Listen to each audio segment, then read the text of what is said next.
Welcome everyone to another episode of Inside the Toaster. My name is Mr. Waffles, and I am here with the very infamous WxLyfe as we are talking about, well, life. I hope you all... Infamous? Infamous? No one knows me. Well, hello. What do you mean nobody knows you? I'm the most unknown person on the internet, but thank you. I don't know what you're talking about. I have no idea what you're talking about. Anyways, who are you, Wix? Tell us about yourself. Cue the choirs of who? You can't do this. Who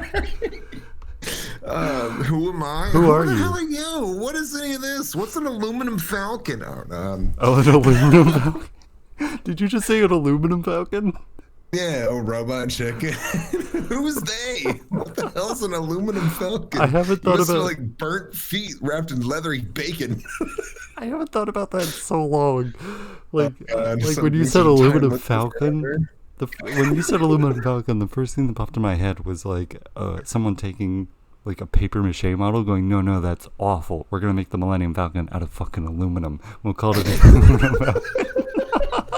I mean, I'd pay to see it. It's true. And then some kid just my shows up Lord. at school, show and tell, like, yeah, here's my aluminum falcon. Well, and the sad thing I picture is there used to be all these burrito shops I used to go to back in college. There's a place called Freebirds was the main one. And they always try to get you to make art out of the aluminum foil your burrito was wrapped in. So there you go. We just need a big old Millennium Falcon made with burrito wrapped aluminum. Or aluminum wrapped burritos. If someone does that, I hope you get free burritos for life. If we're... God, I can only hope. But yeah. I guess to answer the question, who am I? Who are you? Who Dear the fuck Lord. are you? How'd you get on the show? Who are you? Do you want the Why are you short in my and house? sweet of the long story? Well, back in 1985, my parents decided no. I guess it would have been, damn, because that was in November. So yeah, no, they would have decided in 85. You hate to say it. Damn. So who am I? I am a climate scientist by day who used to work for NASA, now works for NOAA, who in the small bits and spare time of my life streams on Twitch a variety of games and the LGBT community. And I guess that is the short and sweet of who I am. Okay. Now here's something I've been wondering, because like I've always been like curious as to like this question, but I've never like found a good, because I love segues, so I never really have a good segue to ask this, because nobody in the chat ever has something that leads to this. What does WxLyfe even mean? Like what is where'd your name come from? It's in my panels. It's legit my first panel. Wow. Oh wow, shows how much I pay attention, and I've been subbed to you No for one almost does. like 7 months now. I laugh because legit no one reads the panels. It came, well, the funniest thing is it wasn't my original name. Really? The original name for the channel was Nymphox PhD. And I Wow. thought it was too pompous. I could see that, but like it sounds like, you know, those like really high up streamers. It sounds like one of those, like someone who's been doing this for years and they got their brand down to like a science. Whereas WxLyfe sounds like somebody you could just pop into their chat and talk to, and you know they'll read your message and talk back to you. You know? Yeah. The first one I hated because it was pompous, and like Nymphox was the name I went by online for like umpteen years. But I finally I ditched it because I got tired on the internet of constantly being called Nympho X. Ooh. And it was just like, that just doesn't sound right. Please stop. It was meant to be a foxy nymph back in the day of like World of Warcraft. Like, please stop. Oh yikes! On A retail World of Warcraft launch. player? Oh no. Back in the day, since Alpha, I remember when hunters were to class. Oh wow! You hear all that, Hunter listeners? You've been called out. It's true. It's true. I remember when you didn't exist. Good times. You hate to see it. I remember in all the old memes that came from it too, like arcane build, hunter shot, or arcane shot. Oh, God, yeah. those are the days. But no, so that's what it used to be. I couldn't stand it anymore. And it's like, okay, we got to rebrand. We got to get serious. And I won't lie, I hate my name. Really? But I like the symbolism behind it. Yeah, it's because no one knows what to call me. Every time I was like, I don't. Is it? Wix? Which is funny because a lot of times people still come up with WxLyfe, Right. and I'm like, it's close enough. It's good. What It's what is I've started being is Wix. Like it's fine. It's great. how if you had to like tell everybody right now, like, yeah, here's the definite pronunciation, what would you say? Like 100% this is it. Technically, officially, it would be WxLyfe, but everyone just calls me Wix or Candles. Right. Yeah, I saw the candles post the other day where somebody said, could you free it up on Twitch? And you were like, yes. It's been an ongoing joke. It was the. I gotta It know. was. I gotta know. It started as. It's one of those things I'm not even feel like I don't even feel good about the joke because it started off as my joke, Oh and dear. that was the worst part. But that's how most streamers are, is they say something on stream and then it's like their community just kind of runs with it. Like it's not so much the Yeah. community built the joke, the community just went, yeah, that's funny, I'll run with that. And it was actually in a friend stream. It was in a friend stream that I made the jokes like, yeah, but I think I'm gonna change my name to Candles. It's like, I don't get it. It's like, well, it's like, yeah, I just think I could do that, and I could try to go get a sponsorship from Yankee Candle. Oh my god, are you serious? And he just didn't get it. He's like, I'm not following you at all. I'm like, Wix, like candles, candles have Oh my wicks. god. You know what? I gotta And you drink just had for that like I look gotta. of, yeah, it was that look of just like, I can't believe you. You know what? Because of that, I'm gonna start calling you Candles. And my nickname became Candles literally since that day, and that was about a year ago now. Wow. So like those legit like closest to me now just call me Candles. Oh my god. I love it. And it's I love not. it. So if it ever actually frees up on Twitch, I won't lie. It'll probably be changed to Candles or Wix if it ever became available. Like WICKS. Yeah. Gotcha. Which then no one will ever know what it stands for. All at right. So let's delve even deeper. What does the WX stand for? Or is it just two letters you picked out? It is the short abbreviation for weather. So if you're ever in the atmospheric science field, that's always kind of what it ends up being. Like radio stations for weather tend to be WX. Like Really? the call sign is all WX. I Yeah. that is actually like, wow, I never knew that. Yeah. So the whole name actually has this big, beautiful meaning to it that I know is lost literally on everybody. It's great. Now- Because I had. No, I- go ahead. I- Go ahead. Okay, it's up to you. Because I at the time when I first started streaming, I didn't really stream with a purpose. For lack of better words, I was bored, and I just kind of went like, okay, well, I'm gonna be brutal and I'm gonna be blunt and mean. Go for it. There was a community that was really big into. I kind of had a falling out in it, and at the time, I just got frustrated with them. Mm-hmm. And I just kind of was seeing their content kind of deteriorate, and it just wasn't very fun to be around it anymore. And I kind of went, well, if you could do it, then surely I can. Right. That's how the channel started. It doesn't feel good. It has since very much changed, but that's how it actually just started. I was bored and I didn't like where my life was going because it was work for 10 hours a day, come home, get on World of Warcraft with my 4 friends and just play that until I went to sleep, rinse and repeat for years. Wow. And I was miserable and I felt like I needed purpose. I needed to do something and try something. So I said, well, surely I can fail at this. Fail at Twitch And, or fail at Warcraft? 'Cause, Fail I at mean, Twitch. Fail at Twitch. I did well in Warcraft. But yeah, and so then came kind of, I think it's TwitchCon 2017, first one I went to. mhm. I'd been streaming for like 3 months at that point, off and on. Right. Kind of seriously, because I started way back actually in grad school, but I had no schedule. It was here, there, an hour there, doing some Warframe. Like I had no idea what I was doing. Right. And so later on, I ended up decided like I'm gonna give it a whirl. And 3 months in, I went and I kind of learned like there's more to it. I started meeting people on Twitch, and it became more about like this is fun. I'm building friendships, and then the community started forming. We're building a family. It's people who care about each other. Yeah. And then it came the whole rebrand and the whole change because it was it was about instead I wanted to create a positive and safe space for everyone to just be themselves, disconnect from life, and just have fun and know that they had people there supporting them. Yeah, I mean, I definitely get that vibe just from one of your streams. Yeah. And so, Because it's funny because I found your stream just like on a whim. Like I was brought along like, by a raid. Someone had raided you, and they before raiding you, I remember they would not stop like talking about you. They were like, "Oh yeah, so this is my buddy Vix. They are awesome. They're really cool. You're gonna enjoy them. Go give them lots of love. If you don't give them lots of love, I'm gonna be mad. So go give them lots of love. Tell them jokes. Go brighten up their day. Go mhm. be them." And like, I was like, okay, cool. The raid happened, and I just got pulled in. I was like, yep, this is where I want to be.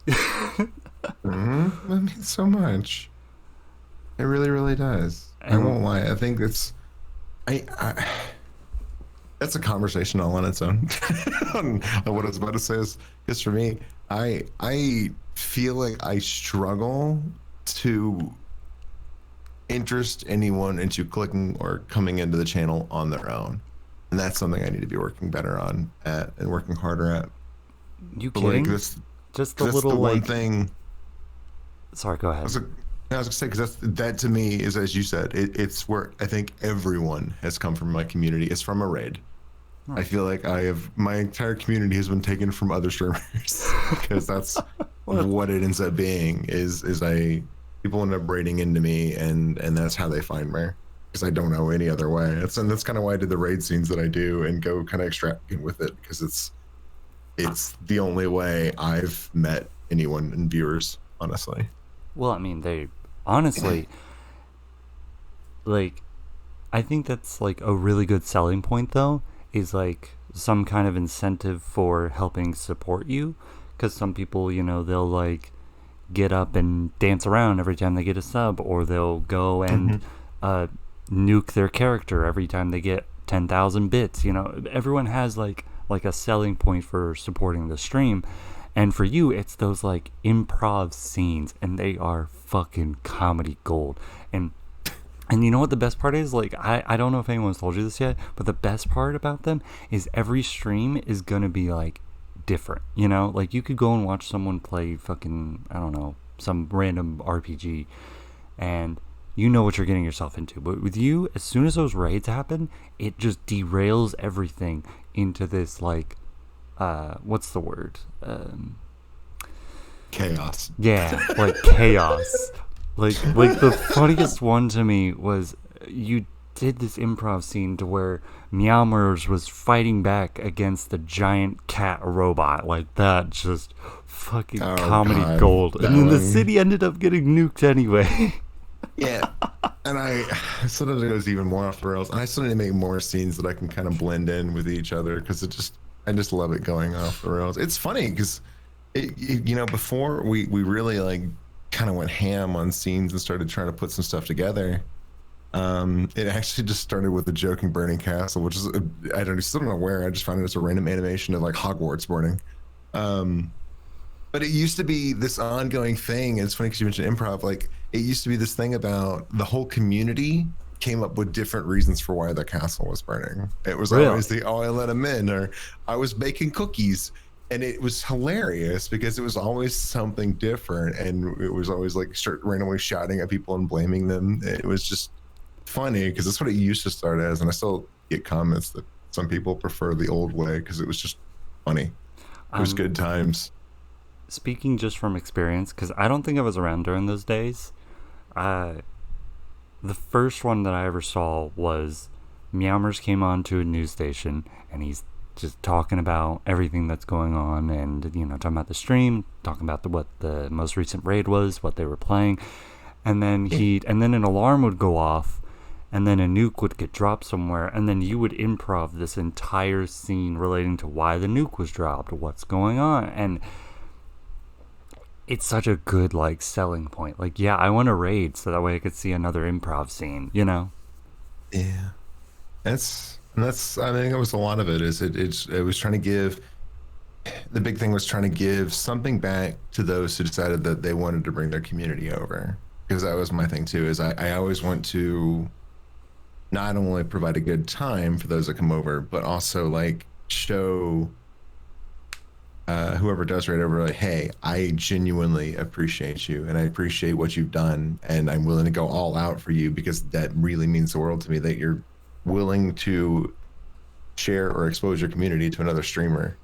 Like, that is massive because I have had plenty of bad raids. I have had those raids that are randomly going into place, and it's the I am sorry we came here, y'all. I apologize. That will never happen again. Wow, really?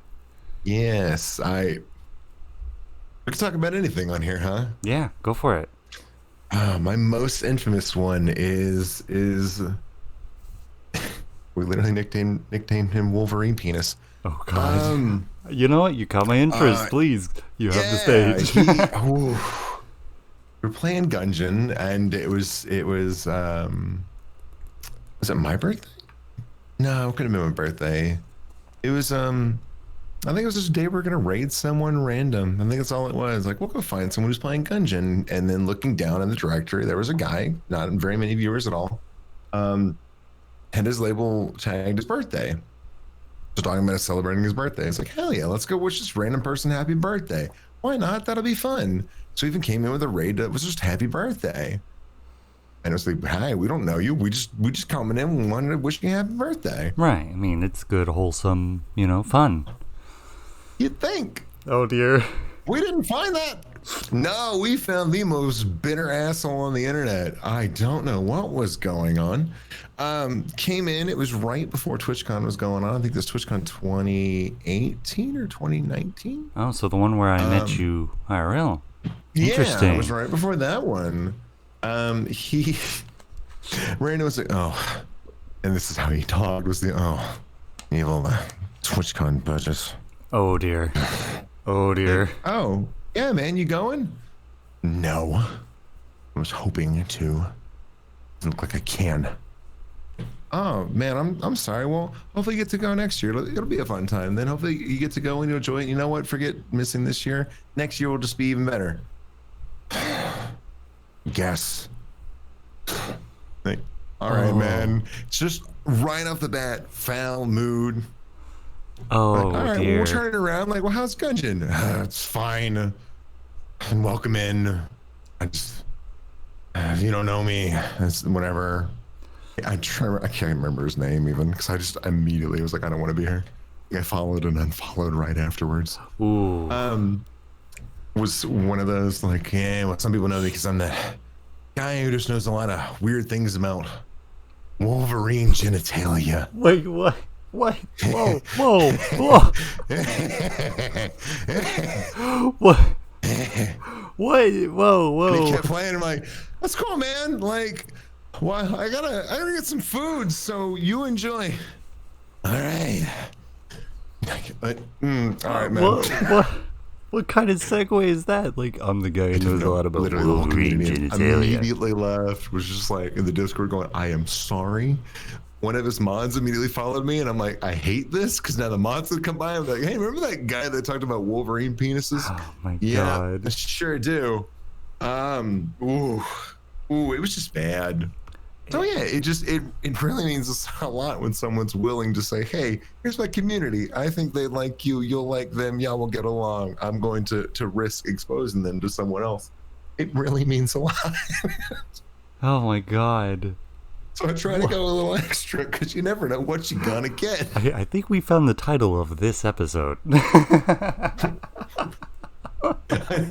Tagline: I know a lot about Wolverine penises. This one's gonna think it's me, and they're like, I don't actually. I could call this episode like on the other. All right, anyways. I could name this episode "Wolverine's Most Private Life," and people will just be like, "Yeah, I'm clicking on that." The Wolverine. I want to know more about Hugh Jackman. Like that? No, that's no. With pictures. Hang on, I got a Google up right now. And so that's where I got my name from. WX the Wolverine. No, not. I'm kidding. WX means Wolverine XXX, obviously. Exactly. Oh my God. I can imagine that was. I can imagine that was either like, I'm gonna use a word, but it's not the word I'm looking for. I'm sure that was pretty like traumatizing when it comes to raids.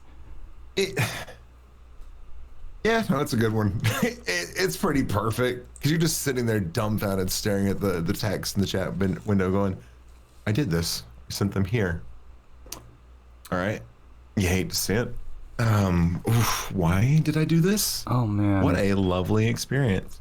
I Yeah. I had a guy that I rated.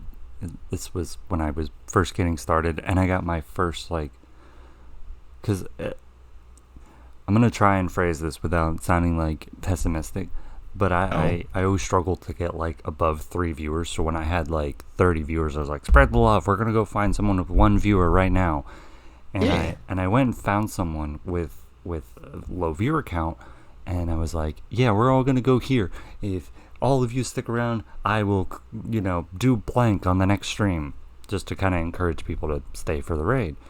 Yeah. And It's nice of you. and so we went there, and the first thing that happened, like, no, thank you for the raid, no, welcome on in. He goes, you spelled your name wrong. What? Yeah, I, you spelled your name wrong. How? I, I, How do you? He goes, there's supposed to be a U in there. What? Hey, so like, yeah. And I was like, are you? I mean, like, and then I was like, oh, maybe it's a European thing, but this is like the American way of spelling it. So that's why I spelled it, because I'm American. Trying to like segue to get away from it. And he's like, well, I'm American too, and you spelled it wrong. Is this some kind of inside joke that I'm missing? And I just instantly watched his viewer count go from like 30 plus people to just like 20 in just a few seconds. Yeah. I have no words. I don't. Like, I didn't even want to ask. Does Like, he just not know how to spell, or is it? I was like, where?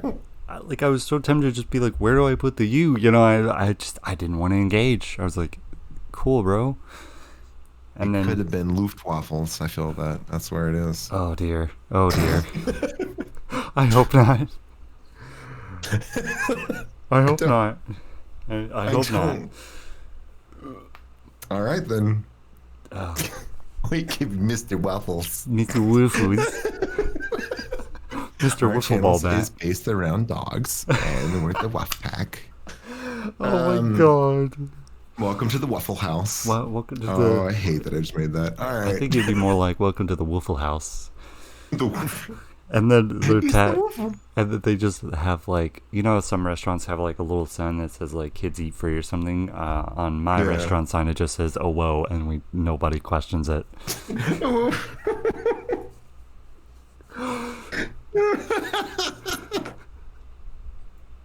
So it just says the Waffle House. Oh whoa, and that's all it says. You can eat there, and, I don't want to eat there. No, I don't. I You really should. don't. You should. Adults eat free. Maybe that one guy will eat there someday. I believe in him. He'll chase his dreams. Here's the funny thing I laugh at, because I look back at like the people you raid, or any of us, like I mean you, like isn't everybody, Right. people you raid that are like just the worst. I always have to question, like, where do you think they are now? Mr. You left a U out of there. Where do you think he is today? Probably still at 1 viewer. You think he's still trying? That's why I always question, like, are they still trying? Have they given up, or what are they doing? 'Cause I actually have a story for one of those. Actually, now that I think about it. I love stories. Lay it on me. Because I have one that I still occasionally check up on. Because this was someone just total snake in the grass personality. And What do you mean by that? Do my best not to mention their name. Okay. Like, they came in, and I'm trying to remember where they came from. They might have been from a raid or just passing by. I don't know. A friend of a friend. Mm-hmm. We had some mutuals. Yeah. And so they had come in and they started hanging out a little bit. This person would come in, talk about streaming, kind of like hint that they were streaming. Yeah. Or going to be streaming, or they were a streamer. And then they kind of vanish. They pop up like 30 minutes later and they vanish. You just see him kind of come in, make a comment, and then they wouldn't say anything for a while. But he stuck around for like several months, and would always come in, host after a while too. Like, yeah, no, I really appreciate your content. You're great. You're fantastic. Yeah. But then would be gone. Never see him again. Like, okay. So after like a while of this, I started deciding like, okay, what is this person's deal? Because then I went and looked at my channel because we have the tracker for hours because it gives everyone points for giveaways and things like that. You wanted to see how long you've been actually watching for. I was curious how long you've been in the stream. Yeah, I have one of those too. Span of 3 or 4 months, he had been in the stream for like 3 hours. So, whoa! In how many? You said 3 months? 3 or 4 months. Wow. It's like, okay, so and you streamed for quite a while. Like it was at that point it was 5 days a week, or anywhere from 4 to 10 hours a day. Right. Kind of 4 during the week, and then anywhere from 10 to 12 on the weekend. Right. Yeah, like long hours, and it was 28 hours a week, I think, is what I streamed. Because I used to almost stream close to full time. For a while, I streamed actually 6 days a week, and it was 36 hours a week, I believe. Right. Which was nutty because that's not a full time job. Don't recommend. Yeah, like as someone with 2 jobs right now, don't recommend it. Yeah. Please don't. Please God, don't. No. Don't. It's less is so much more. But yeah, like we started catching on, and so then finally one day when I was offline, I started watching because he popped up somewhere I was hanging out, gave a host, so I went to his channel and looked. And sure enough, he popped up somewhere else, and he hosted them. And on his channel, I kept watching, because then his channel went to host another person, then host another person. So he's doing the rounds kind of thing, and just hosting person after person, be like, yeah, I want everyone to see your content. Yeah, no, absolutely. I was streaming. Streaming was good today, and things are really, really nice. And they just go to the next person. So he's just trying to get in with everybody while not actually hosting anybody, just bouncing person to person and trying to be pretending to be kind. So I won't lie. Occasionally, I still pop up his name and see where he's at these days. Because that's he has. That's interesting in like a disturbing way, because like because like I'll load up, because Twitch has that, like, you can have a maximum of like, what is it, 3-4 streams open, and it'll count you as a viewer for all of them. Yeah, that's about what it is now, and they have to be like their own standalone tabs, because if you put them in a tab and don't click on it, it's gone. Right. And so like I'll do that, and I'll be active in like 1 or 2 of the channels, which isn't to say that all the channels are bad. They're just good enough that I want to give you a viewer. Like, yeah, I want you to. Totally. Yeah. I don't know. I sound like an asshole now, but like, I just don't know how else to phrase it. It's the whole you want. To phrase it as you're human is my impression of it, because I'm the same way in that, like, I can be up in so many channels. I know I used to have 10 to 12, just because when it counted, I wanted to support people, even if I wasn't in there, I wanted to support them. Now I know that since it doesn't work, I don't bother. I'll keep up 4 or 5, and it's just I do that, and I'm active in 1, maybe 2, and it's just because that's what I can manage, and I want to be there. I want to be part of the conversation, not the person who drifts in for a second, is gone, drifts in, is gone, going, oh, wait, what happened? Oh, you did that? Oh, cool, neat. Yeah. Because you see them in the chat all the time. They're like, oh, I'm sorry, I was gone. I missed what happened? Yeah. Oh, you did that? Oh, cool. And then they're just gone. Gone for 30 minutes, and they come back. So what did I miss? Yeah. Are you here? You're not. Like, chill out. It's fine. Like, if you're not here, it's cool, but I'm not going to fill you in every single time you want to come by every 30 minutes for 2 minutes and then leave again. Yeah. So that's something I'm trying to be a bit more proactive about that, because I'm like awful at actually trying to watch streamers. I'm like, oh yeah, you're looking for streamers to watch? Here are 5 that I recommend. Only one of them I'll watch maybe once a week. And they're like, why? You say they're your favorite streamers. Why don't you watch them more? And I'm like, oh, good golly, I wonder why. Could it be this thing called the night shift? And also this lovely thing called I also want to stream? No, absolutely. Wow. Balancing jobs and your own stream, it's hard.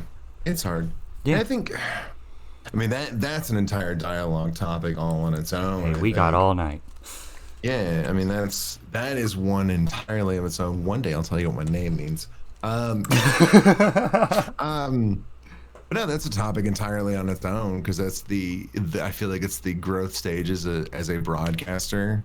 So when you're starting off, like you kind of like you get that bitter mindset, like, well, they're not around anymore and they don't come by very much, and you see it all the time. Oh Someone will have yeah, an outburst on Twitter or say some really snide things. yeah, Like, well, we would have 10 viewers if y'all were ever here. Like, yeah. No, well, I don't want to be here now, so right. thanks. And Um, I won't lie. I've had a mentality like that before, where it was like going back to the whole like having four tabs open and only watching one. I would yeah, always hate people who would like come in there like, hey, I'm gonna lurk, and I'm like, great, cool. I'm so glad that your viewership meant nothing. You know, that was something that like early days of streaming, I would think that. oh, yeah, Now I'm like, I'm honored that you're lurking. You're beautiful. I love you. I've already had 3 drinks, but I still love you. yeah. No, and I think it's very much it's kind of those it's the stages of it, very very much so, and that's you kind of like you learn to go past it, and that's why I try not to fault anyone if they start getting that way because it's like, well, someday they'll learn and hopefully they'll grow from it, and I feel like that's Hopefully. what it takes to stick around is to kind of you learn those things, you learn to stop being bitter, you learn to stop worrying about the small things and the numbers and the people being consistent. It's the hey, if they came by at all, like that's cool. Yeah. People want to come by, and even if it's just to say, I just want to say hi to you before going to bed. Well, I hope you have a good night. It's like, Right? wow, It means a lot. you took the time while you're probably drowsy as fuck to come say goodnight. Oh, I Yeah, feel loved. Thank you. exactly. But apparently, they thought you were important enough that they wanted to come in just to say, hey, I appreciate you. I'm going to go to bed. The way I always saw that, and this is for anyone that's, going to be streaming soon, keep this in mind. That person is probably about to pass the fuck out. They're probably, and they thought, oh yeah, I need to check in on Wix or Waffles or whatever. We'll just use your name in this example. Yeah, I just wanted to see how Wix is doing. Let me go pop in, have a quick conversation. But I'm about to pass out, so I gotta make it real quick. You know, Yeah, it's 100%. touching. Very much so. And I definitely, like I said, everyone, I think, is there at some point where you kind of think to like, well, you could have done without that. Or better yet, why didn't you just come in earlier? What were you doing? Like, I think everyone has that stage. Yeah, I'm But you pretty sure. learn to just grow past it. Yeah, I'm sure. Like in the beginning, if you go back and like, if we had a time machine and went back to like our first year of streaming, I'm sure we'd see examples of that in Oh, everyone's totally. stream. Like I'm sure if you go watch fucking, I don't know, trying to think of a positive higher up streamer, but I'm struggling for names here. Oh, WxLyfe. There we go. If you went to, I'm sure Wix's first year, you'd probably see a Yeah. lot of examples of that. I can openly talk about like I remember back in the day there was stuff that I used to get really pissy about and shitty about, like especially with I used to have the policy like no one could talk about streams on my channel because like don't you mention your stream. And now I'm at the point where I don't care, like people come in like, all right, well, I gotta run. I thought I asked them like, you going to stream? Well, no, I just want to know because there's so much. I tell people they should go say hi and give you a follow. What are you streaming? Like, let me know. I want to know what you're playing. Right. Cool. I hope you have fun. I hope it's a good stream. Yeah. Like, I got open about it because back in the day, I still had, I remember there's one person in particular, I felt like I always treated him very, very poorly. And not that he'll find this so I can speak openly. He could be. There was Uh-oh. reasons I thought the way I was to some degree. He still can be a little like, all right, dude, thanks, whatever. Right. But no, I go back to silly things that I should never have gotten angry about. But he come by because he was one of the few that's like, man, I've got like 20 viewers now. We're pushing for a partner. Like, shut up. Like, no, you're not. Stop. Please stop. Right. But he was that like, we're doing this. This is and he was dead set, and he had meetings, community talking about it and what's going on. And he'd come by and tell me about it, like, yeah, the community's getting together on this day. And I remember at the time thinking to myself, I'm not part of your community. I have my own community. Right. Like we all have our own communities. I'm not part of yours. When that now I look at it, I'm like, that is the shittiest mindset ever. The thing is, we're all one big community, and we're all a part of each other's communities because that's just how it is. It's you places you go. you may know half the people in there or some of the other people in there, and it's interconnected. And that 10, if it's 100-person stream, 10 of those people you'll find later in a different stream together. Right. You'll find another 4 in another stream together. Like, we're all interconnected, and it's all just one big bundle of family. And so it took me a while to really learn that and appreciate that. Because back in the day, I was not a good person on it. No, I mean, I understand that. It's why I try and avoid. Now, there are occasions where I'll do this, but I try and avoid like filling my empty space with my content. So, for example, let's say I'm offline right now, and I'll run a rerun of a game. I'll try and avoid that. Only because like I want to fill my empty space with someone else's content. Like, oh, I'm not live? Don't worry. Here's a list of 30-something people that are going to be picked at random. And thanks to a little like thing on a bot that I have that boots up whenever my computer boots up, so cool stuff. It changes them out every 2 hours. So, oh, nice. So they'll stream. If their stream only lasts like another hour, then cool. If it doesn't, then 2 hours will go by and it'll move on to another streamer picked randomly from the list. Yeah, that's actually really cool. And so I try and avoid it, like filling it with my content, only just because of that. I'm like, yeah. It's funny you say, because I have to admit, I've never run a rerun.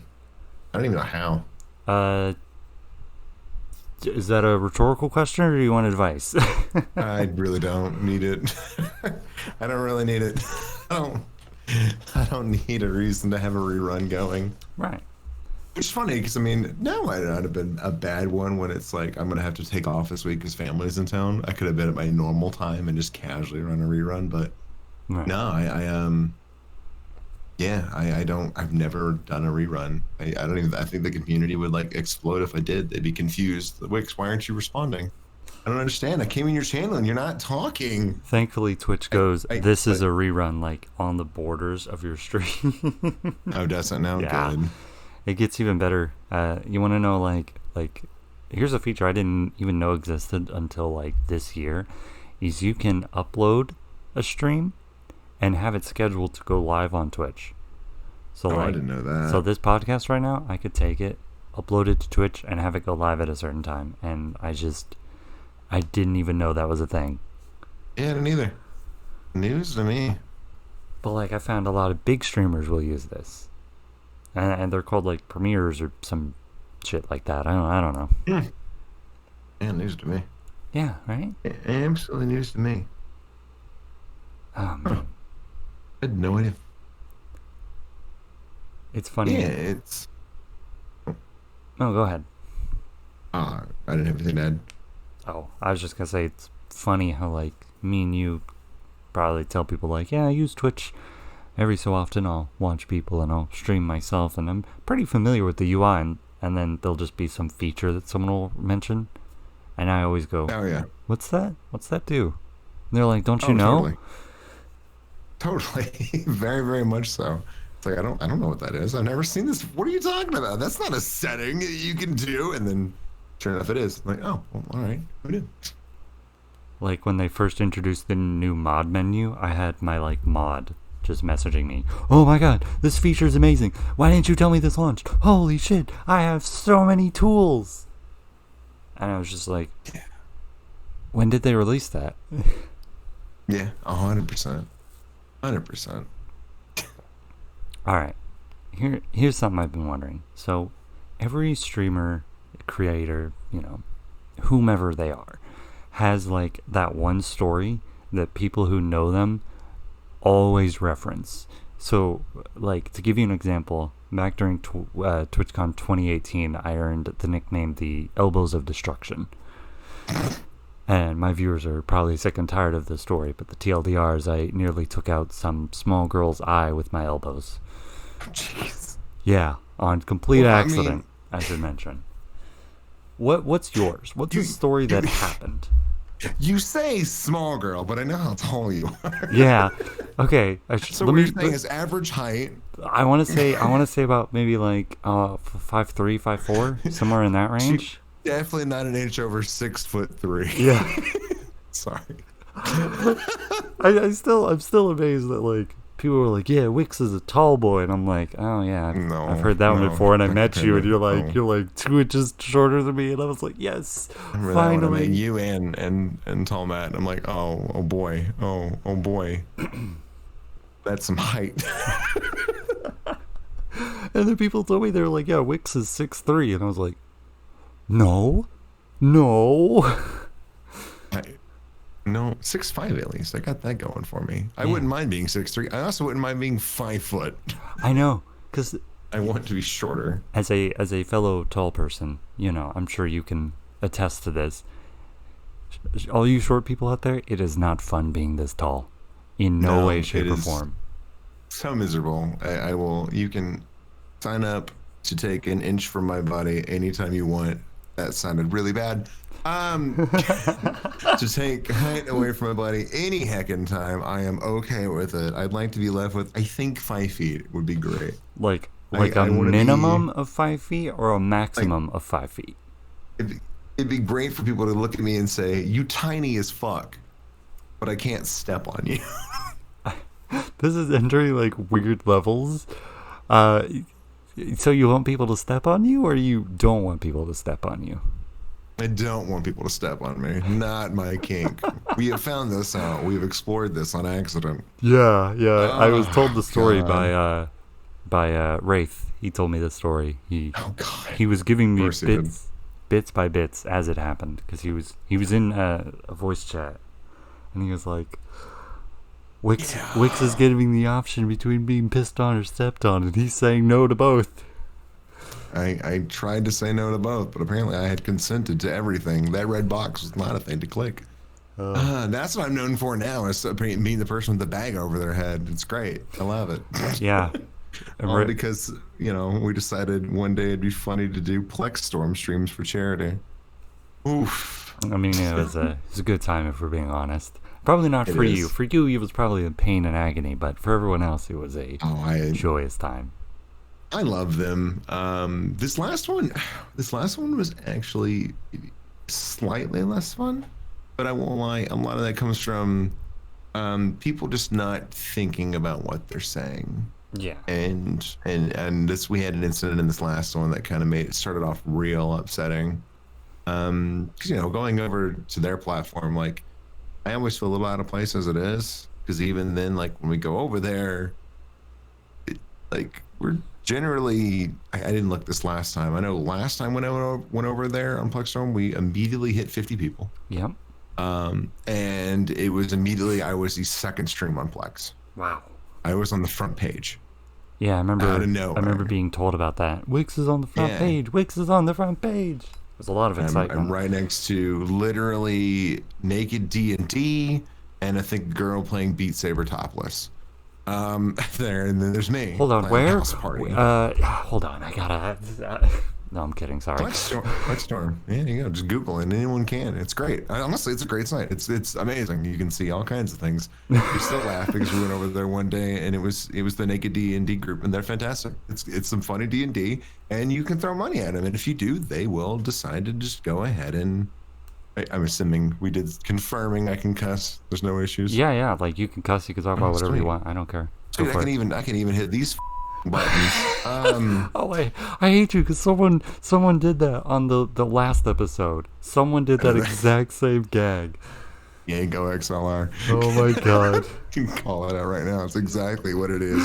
Go XLR, baby. It's a bold strategy, Cotton. Let's see if it pays off for him. It's probably loud, and I apologize. Actually, that one was super quiet. Like, where I have the volume set up, I have where you talk, you will go about halfway into the yellow, and that one like went nowhere near the yellow. So okay, good. For me, it's like stupidly loud. So, good. You might want to adjust that because I was like hella quiet. All right. Yes, the Plex. Right. We back had to porn issues games. this time. Yeah. We had issues this time just because I got a little upset because we went over there and immediately had a couple people like bad mouthing because we tried to stream, and I always forget, get a lower bit rate because they don't have the resources that Twitch has, which no shit. Yeah. They don't have the resources. They're a small group. So I went in way too ham with it, 720p, 60 frames, crazy bit rates. Like, oh yeah, they can't handle this. I got to dial it back. So things were a little jumpy, and people started getting like snarky a little bit in the sense of like, oh well, we got to remember Plex is a shit site. It's like, don't do that. Don't literally walk into what's essentially someone else's home and just be like, yeah, this place is shit. We should go back to other. Like, don't do that. No. We're better than this. Don't you dare. And I had to chastise people because like, don't do that. That upsets me. Right. It's like the people here are good people. They're fantastic. They've always been super welcoming when we go over there. We even made a few community members because they came over. They streamed on Plex. They saw me. They came in. They were laughing and having a good time. And then they, of course, half of them have Twitch accounts, so they came over and hung out with us on Twitch. Like, it's an amazing group. You love to see it. I got really, really pissy with people being kind of brats, honestly, just snot-nosed little brats and bratty kids over there. And it's like, stop it. We're better than this. Don't do this. Behave. Oh, my Lord.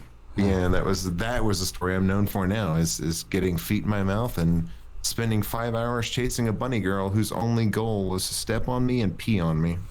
Yeah, I remember hearing that story where it's like, what's his favorite character is the bunny girl, little does he know. And I was like, what do you mean little does he know? Yeah, the one that's into domination and peeing, into water sports. Please no. Oh, and her socks were so cute, and then she tried to put them in my mouth. Ah. I literally spent all my time going like, I want those socks. They're because it was literally their knee you highs. got those socks. You got them. That's for sure. I laugh at this because I still see the comments, and I giggle because it just, I guess it's true. We of the trans community, we just love our fucking knee highs apparently. Yeah. Because I do. I love knee highs. Right. And one it's like dark pink and bright pink stripes. The other one was dark blue and light blue stripes. Like, this is beautiful. That's cute. It's yeah. so fantastic. And then she tried to put them in my mouth. You hate to see it. I mean, you really gotta watch your phrasing. You said, "I want those knee highs." You got them. I got them, and I did not want them. It turns out. Immediately regretted your choice of words. Immediate regrets. Oh my Lord. But I mean, if I go outside of like the silly Plex shenanigans, the one thing I'm known for, I feel kind of dumb that I'm known for. And that's the ongoing joke about eating cats. Oh dear. You know what? And let me just hold on. Let me get a seat here. Let me get nice and comfy. Lay it on me. Yeah. It all came from our new sub alerts that we were doing one day. We just started sticking meowmers into movies. Just random movies. Those. One of them was The Shining, correct? We've got Shining. That's all of our horror ones. Has been put into countless horror movies for Halloween. We started doing other ones at the time. We need to get back and do more of them. But yeah, it's what is the wedding crashers? Wedding Crashers is an infamous one. Call me cat. Call me kitty cat. It was all of that kind of stuff. And then we had one where it was like, life is like a box of chocolates. We should do Forrest Gump. Oh dear. And I don't know why in my mind I thought it was a good idea. It's like, life's like a box of chocolates. You never know what you're going to get. Yeah, well, my mom ate 2 of my siblings. Like, who knows? Maybe cats taste like chocolate. Oh, and no. I was just obsessed in this scene of just saying a joke so dark and like messed up that like everyone would just be kind of deadpan. And so I just pictured that whole scene of like the bus driving away or driving up, because it was constantly happening in Forrest Gump. Right. And I just pictured this deadpan horrible scene and just laughing because it was, Gump's a little slow. Right. And it just had this funny, and I couldn't get it out of my head. And that's what I ended up going with the delivery. Bad idea. Because the community ran with it, and everything was the cats do taste like chocolate. Oh, like, no. Oh, God, don't say that. Don't eat your cats. And it became this ongoing thing. I had to curtail it a little bit because it was nonstop. It was like people would write in, "What's up, everyone? Eat your cats." I'm like, y'all, we can't do this. Oh no. You cannot do this to new people. Don't. Oh man, can you Because they don't know imagine what somebody you're like? talking about. Can you imagine somebody like preemptively setting up for a raid and being like, "All right, everyone, so I want you to just go in and talk about how much you love to eat cats." People are like, "Oh, we trying to get around Twitch censors? Hell yeah, love eating cats." They come in, "What's up, Twitch? I just ate my girlfriend's cat the other day." I'm sure it got. Right? And the funniest thing is no one went back to be like, oh yeah, clearly it's for pussy. No, like no one did that. No one tried to make it Really? dirty. And I Like, just at don't all? understand.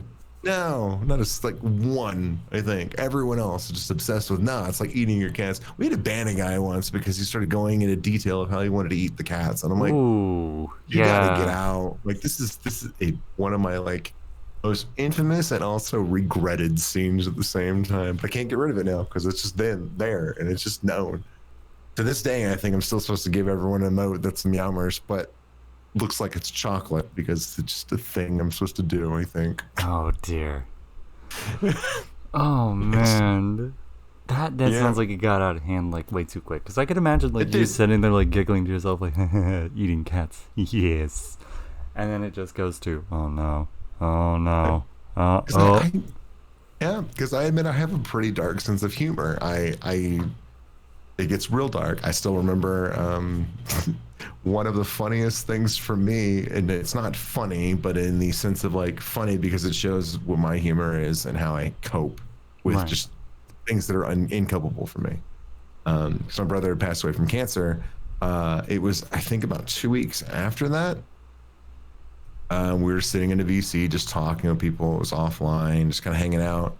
And some of the commenters like, well, you know, this is just what I had growing up as an only child.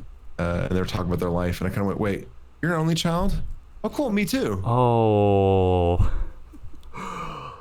And immediate, the whole room was just like, Wix, no, stop. Oh I'm my like, god. it's my sense of humor. It's the only way I know to cope because it's mentally I couldn't handle it. I still really can't. My family is a destroyed mess, and it'll never be the same. And no holiday has ever been the same, and I never look forward to it ever again. My family's coming up this week, and I hate every minute of it Ooh. because it's just not the same. Right. So it's like my life's a complete mess of this, but it's how I cope. So I have the dark sense of humor. And I thought it'd be great as some great little dark sense and yeah, when it first landed, it was the like, oof, that is too much. Like, well, yeah, I hate to see it. Oh, So that just becomes an ongoing thing after the elect players will yell, "Don't eat your cats." I just have like no words.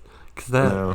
that just sounds like it's snowballed like out of nowhere. Like most of my inside jokes just lead to like pure like shit shows that'll occasionally get mentioned every once in a while. Like Oh, yeah. I won't name names, but we had an inside joke that wouldn't die for the longest time where someone had made an offhand comment on how the only reason they started playing Splatoon is because a girl they like started playing Splatoon. And yeah. it led to the inside joke of I don't remember how it snowballed to this, but it was, yeah, you're just trying to fuck, and that's why you're playing Splatoon. Like, that's the worst it's probably ever gotten. Oh. And then you have ours where we're talking about eating cats. Yeah. You hate to say it. Yeah, you hate to see it. See, now you're going to get me saying it, because, like... I'm sorry. If there's a couple things... I did not start You Hate to See It, and I also did not start heckin'. I blame NATO for heckin', and I blame Za for You Hate to See It. We can just blame Za for everything, right? You're right. You're right. You're right. I mean, I blamed Za quite a bit at 2018 TwitchCon. Valid. It's the Cheez-It shirt. That's what it is. It's the Cheez-It shirt or the pizza shirt. That's it. Just, you gotta blame it. It was kind of funny, like, running into you for the first time at TwitchCon. Because, like, I think it was either Touch of Oblivion or Reckon It. Like, Yeah. was like, look, there's WxLyfe. And I was like, huh? Who? What? What's going on? And there was, like, just this, like, crowd of people. Like, there was a small, like, group. And they just, like, pointed in the general direction. And I was trying to scan the crowd, like, okay, which one of them could be... And I I'm sorry, Za, if you hear this. I am horribly sorry. I thought Za was WxLyfe. I was like, okay, that's got to be him. Lol? Huh? And so I approached Za and I was like, hey, how's it going?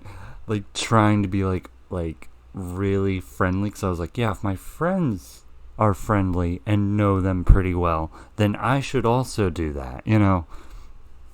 That backfired very quickly. I'm sorry, Za. Did you? I mean, did you be like, hey, and did you call Za Wix? No, thankfully I didn't do that, because I wanted to leave it like an...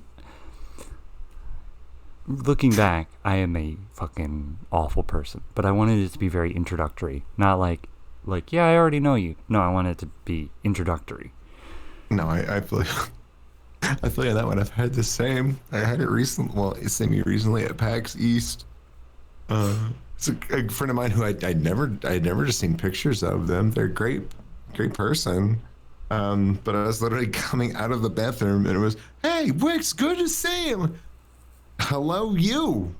Oh. I don't know who this is. Like, yeah, and the time, like, we should get food sometime. Like, sure should. Yeah, that'd be great. Definitely. All right. Well, no. hope the con's going well. And they went into the bathroom. Like, I have no idea who the hell that was. I had nothing.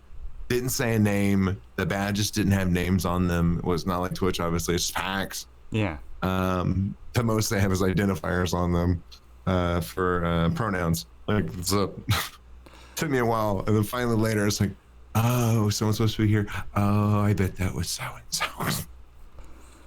Which is someone like in the community that I knew they were there, but I didn't know what they looked like. No idea. And then we end up not even being able to get lunch. So what all was it for? Yeah, I guess you could say it worked out. Well, I mean, I feel bad because I would have loved to have actually gotten lunch with them, but I do wish they would have been like, hey, it's so-and-so. I'm like, oh, thank God. Oh, my God. So there's the note. A note to anyone. If you go approach your favorite content creators at a convention, say your name. Don't assume they know what you look like, especially if you don't stream. And I'm going to say this just from personal experience. Please use your full username.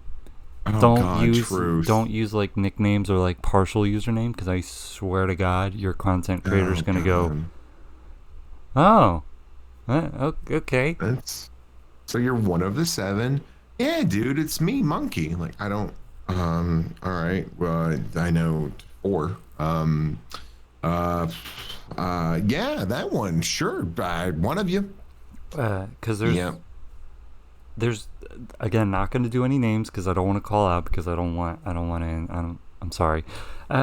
We have one person who is really, really a cool guy, honestly. Awesome. But his username has his first name in it. So when he introduced himself, he was like, yeah, my name's so-and-so. And he said his first name. And I was like, am I supposed to know him? They were like, yeah, you should know him. And then they would, oops, shit, hit my mic. Fucking hell. And they were like, yeah, they're so-and-so. And they'd say the first name again. And I'm like, yes. And I heard that. I don't want to sound like an ass, but should I know them? They're like, yeah, and then they would say their username, and I'm like, why didn't we start with this? Oh, no, 100%. God, if you're, it's me, Mike. Who the fuck is Mike? I know like 20 Mikes. What Mike? Do I know you from college? What is this? And they're like, yeah, don't you know Michael 420 lover? And you're like, oh, yeah, right. Yes. Mikhail. Yeah, no, 100%. Oh, God, it's the truth. Use the full freaking name. If you have numbers in there, you may not have to include them, but at least the full freaking name. Oh, my Lord. Oh, man. I feel like it'd be a little bit easier for you, just because, like, you are... I'm not gonna pump your ego here, but I'm gonna slightly do it. You know, you're starting to become very like well known, because I'll pop into other streams and I'll make an offhand comment about you, and they're like, oh yeah, I know that guy, I love that guy. You know. That means a lot. But I couldn't feel more unknown. But I feel like you could get away with going, yeah, I'm Wix, and people would just instantly go, oh my god, you're Wix. That's awesome. Good to meet you. You want to go get a beer? Small pockets. You say small pockets. Yeah, I say that. I mean, because for me, I've been on the side of being around a bunch of big name people where I am the most unknown person in the room. Right. The Play Live Summit is always a real good one because I got to go last year to that, and that is, man, let me tell you, when you walk into a room and you're seeing just name after name after name of big time people that you know who are full time, and everyone knows who they are that's there. Anyone wants to talk to them. Yeah, you couldn't feel more worthless and unknown and just a smudge on the wall. But it's like, hi, here's me. You can forget me now. I understand. Bye. Sorry for wasting your time. Counterpoint. Counterpoint. Ready for this? This is a big counterpoint. You're big enough that they invited you there. They're not wrong. Yeah. So counterpoint, stop hating yourself. Love yourself. Yeah. And then I will admit, that is something I learned, and I'm glad I went to that summit. And it wasn't something I learned until the last day of it. And it was actually a really beautiful moment. So I'll talk about it. Yeah, go for it. It was a real beautiful moment because those who have never been to the summit or don't know anything about it, there's one tried and true tradition with the St. Jude Summit that people fight for. And I didn't understand at the time when I saw it. There was always is there going to be karaoke there? You better do karaoke. Oh, dear. Okay. Is this really a thing? So this year was canceled, but last year it was at Stax Records. And sure, there's a lot of halfway through the museum and all this stuff. I shouldn't say museum, but it's like a showcase of what all they've got there and all this amazing musical and artist like memorabilia and stuff from different things from all throughout history. Like, oh my God, it was amazing. And a wall of donuts, which was delicious. Wow. You actually got to eat the wall of donuts, or? It's just a donuts. It was just nothing but pegs and donuts set on those pegs. You could just grab one. Whatever donut you wanted all night long. Oh, the food was amazing. Wow. Oh my God, the food was amazing. The entire time we were there, food was fantastic and amazing. Hey, stop! And you're then making me hungry. Beautiful. I wish I could remember where it is because it used to be in the Memphis Convention Center. Literally, I think it's west. It's just down the street. I think you went underneath like an extension of a building. Across the street, there on your right, is the most small town podunk bar in the middle of nowhere. The staff is the kindest you'll ever meet. The food is delicious, and they are angels. Every single night, like all of us went down there. It was like, okay, we're done here. We're done. Going to get drinks, and it was amazing. And it's one thing I started learning by the end of the night. Between those nights out and finally the karaoke. After getting a few drinks in, you kind of look, and by the end of the night, you've had these emotional, heart-ravishing days of just being torn down by seeing all the beautiful stuff being done at the hospital. Right. You're just open, and people start sharing their life stories with you throughout the week, and then that night, it starts hitting really hard. People are opening up about what's happening to them, and they're just singing their heart out because they're just having a good time, and they're just there to celebrate life. And there's that beautiful moment where just with karaoke, you kind of look around the room and it's everyone singing along together. And it doesn't matter who you are. It didn't matter how big you were, how small you were. Everyone was kind and just sweet. And it was just, I'm getting slightly teary-eyed actually. Hey, hang on, turn on your camera. Hold on. Let me expand the camera. let me put the lights on, show some tears. Oh my God. It just was one of those most absolute heartfelt moments I've ever had in my life. And so then it kind of sank in everyone is someone. Never let your status be defined by your view count or what you do. Right. Never. So yeah. You should just... I feel like what a lot of people go into Twitch like failing is the mindset.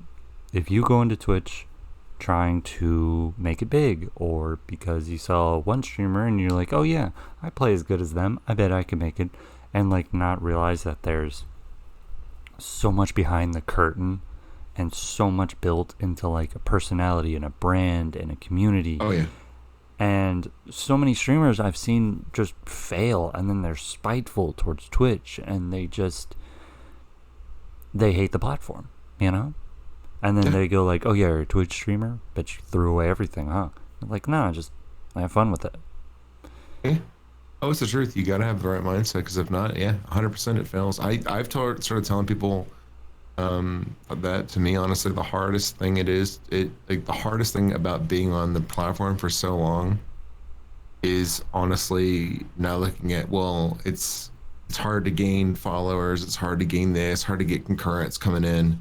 You start looking at it for a while, it's hard to keep going, because you keep looking at all the people you've lost, Right. the people in the community that had a falling out, the ones that quietly drifted away and you've never heard from again, the ones that just one day stop watching you because they go to watch someone else, and you see them over there every day, and you're like, hey, you remember when I was cool? Right. Yeah, I remember. And what changed? Okay, no, it's that fun. Enjoy. One thing that I'm gonna just say this to like everyone. I was told by a friend who I will shout them out because this was like 2 years ago. They go by the name of Touch of Oblivion. They told me they were like, something you need to understand. They were like, if you have Streamlabs OBS, there's a fun little feature where you can hide the viewer count. Whatever you do, do not unhide the viewer count. Yeah. Focus on the people that are currently in your chat, and the rest will follow. Don't worry about what game you're playing. Don't worry about what's big right now. Don't care. If it's Valorant, you can play it if you like it, but don't play it just because it's the current big game. Because when you hate a game, your personality, not personality, but what's the word? Oh God. Yeah, I would say your outward demeanor. There you go. I mean, it's on your skin. Yeah, and it comes out as you like hate the game, and you sound very like aggressive and upset and depressed over the game. Fuck it. You like Gungeon? Go play Gungeon. You like, I don't know, Final Fantasy? Go play it. You like Hoonie Pop? Well, you can't stream it on Twitch, but you know what? I got another site for you. Go play what you want. Play that. Yeah. Be yourself. Do whatever quirky little gimmicks you have. Absolutely. Enjoy it. You know? You've got to, and I can say it from all sides of the spectrum I've seen now, you got to do what keeps you going and what makes you happy, and don't chase it because of trying to get the fame. Because I've had now 2 friends, I don't want to name names, but I have 2 friends now that honestly both of them have just hit partner. Wow. And one has had, I don't know how many mental breakdowns, because, and a lot of times you get from kind of the people on Twitch where it's like, well, that was obviously leading up to it, but now everything's great. No, it's worse. Right. It's always worse.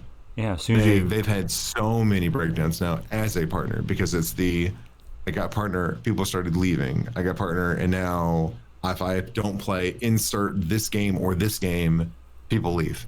And they get upset, and they get angry, and they want this and that, and they want this amount. You didn't give them that. They want this. Well, you didn't give them that. And it's just never ending. People want, and they want, and then it's just the struggle of trying to maintain relevancy. Especially if you decide, because a lot of people, as they get closer, and I can attest to this, variety, it is fucking hard to get any kind of viewership as a variety broadcaster, like true variety. It's damn near impossible. Right. It's hard. It's a nightmare. So a lot of people end up no-lifing a certain game, and it's the game that, I love this game, and then after a month of playing it, it's all right, and after 2 months of no-lifing it, it's okay, but I kind of wish I could do something else, but we'll get there someday. And then after 5 months of playing the same game every single day of the week, not really, but every time you stream, you're just like, I hate this game. I don't want to play it anymore. It's not fun anymore, but you do it because it brings in people, and you're right there, and you're so close, and you got to get it. And then you get it, and it's just, well, if I do anything else, they don't stick around, and they don't go because they want this one game, and it just tears you down. Do it, chasing it just destroys you, and it eats you alive, and it's awful. And the thing that a lot of people they go, oh yeah, it's just games that are affected by that. No, It's everywhere. It's everything. Even the IRL streamers, because there's one that I love, really cool guy, where all he does is he travels around the world, because I forget what he does for a job, but it allows him to focus more on streaming. And so he travels around the world and sees these beautiful, amazing destinations and shows them to the world. And then he'll do something like kind of silly or dumb, like he'll go snowboarding or he'll go skydiving, and you're like, wow, this is a really exhilarating stream. But then when he'll like sit down at like a ramen shop that's in a back alley of downtown Tokyo, you know, and he's sitting there just chatting about life, and he notices that like his viewer count just plummets, and he's like, I don't understand what you guys want. I'm here at the heart of a beautiful, beautiful city, and you guys don't want that, you know? Yeah, that's tough. It's a nightmare, and it's hard, and it's heartbreaking, and so yeah, it's definitely for anyone new. Hide the hell out of it, and even now, I have times where I'll cover it up because I don't want to look at it. It's like after a while, it's like I looked at it because I'm trying to see what can I do to get that final little push for partner. Because every time we've gotten so close. Technically, I've had the numbers. I've applied, I think, 3 times now, and they've said no every time. Wow. Because it's just they find something they don't like. Mine is I get hosted by a site occasionally because we're partnered with Chrono. So those nights get really, really crazy. But even there was a time when you didn't include that, I was still averaging 68 people. Yeah. And we told them that we were open with it in the application. Like, hey, you know, it's just a small amount. Here's where we're at. Like, this group is here. Look at what they've done. They don't care. Throw it out. Like, well, that's fine, but you don't start with 75. Get out. Right. All right. Sorry. Damn. But going through that whole process, it freaking rips your heart out. And even back in the day, I got lucky with building a community. I feel like getting the 5 viewership, getting 10, getting 15, 20, every step. It's just hard, and it's heartbreaking, and it's frustrating. And then you deal with you constantly are meeting new folks too. And you run into that moment, and it happens to everyone, where you have that person who watches you and then goes, I think I want to stream. And next thing you know, they start, and they're starting with 20 people. And you're like, that took me like a year to get. How did you? All right, well, I'm happy for you. And next thing you know, they got 40, and you're going, all right, well, I'm glad you're just starting off, and I watch, and you make a lot of dumb things, and it's okay. I get it. It just gets, it almost kind of eats at you a little bit, and you get this little hint into the jealousy popping in. Like, all right, well, fuck, I wish I could have just walked in on this. And you never know what can happen. And sometimes people just, that other friend that's been around the same time as you, and then they hit that one game, that one day that people come in, they get a raid from someone big, something happens, front page.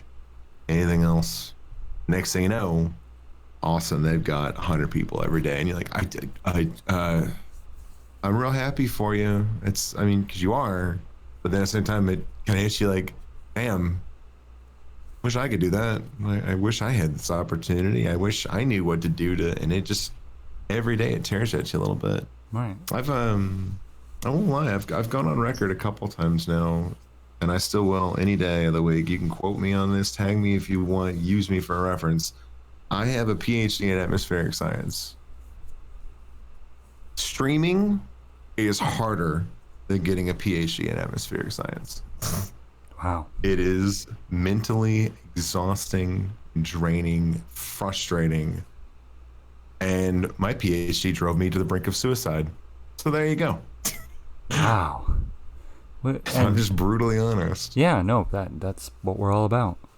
Just being open, and which is like, it's crazy to hear you say that. How you're like, streaming's harder than your PhD, because, you know, I used to like see posts in your Discord where you're like, yeah, I had a shitty night at work, and like it would seem like that was every day of that week, and then next week you're like, yeah, cool, things are still shitty, but they're not as shitty as last week. You know, it's like. And hearing you say that, it's like jarring. It's like, wow, even when you're having shitty nights at work, you still think streaming's harder than that. Oh yeah, absolutely. It's I will still say it's the most rewarding thing I've ever done in my life. Yeah, because the community you it's build and the friends you yeah, meet. and it's still I wouldn't change it for the world, and I wouldn't give it up for anything. And I don't think I would even trade like my channel for a different channel, because it's my channel, it's my story, it's my community, Right. it's my family. I wouldn't give up what I do to suddenly have it differently where it wouldn't be the same community. Right. Yeah, it's still worth every bit, but yeah, it's my sweet little release from work. But even then, like in the back end of it, it's still draining. I can't count how many times a week I probably message a friend or a mom that's just like, so why aren't we deleting my channel this week? Yeah. No, Because I feel it. yeah, I mean, it's coming from it never goes away. No, and it doesn't. Coming from a small boy, same thing. Yeah. It's the constant like. It's the constant like am I oh God, I already flubbed that. I keep wanting to say am I am. Am I at where I want to be? There we go. Not am I am. No. Is you ain't my constituent. Yes. Am I where I want to be? You know, and like I look at my community and I go, hell yeah, my community's small, it's manageable. There's a lot of really great people in there who are way funnier than I am. One of them I keep saying, like back in the day I used to say this, but nowadays I'm like, don't ever, because it's not a good idea. But he used to tell them like, you're a comedy fucking sitcom genius. Like, why aren't you streaming? And they're like, I just don't feel like it. I'm like, that's fair. That's totally fair. Yeah. Oh, absolutely. That's why I feel bad sometimes. I feel like I'm the torchbearer trying to bring the bad news. Like, streaming's terrible and everything is awful. Doom and gloom. News flash. Just in. Streaming exactly. sucks. Hello. Welcome. Everything is terrible and everything you know sucks.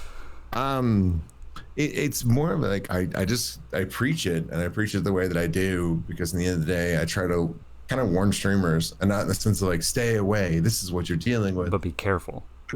exactly. It's kind of that warning, like, hey, this is the way it's going to be.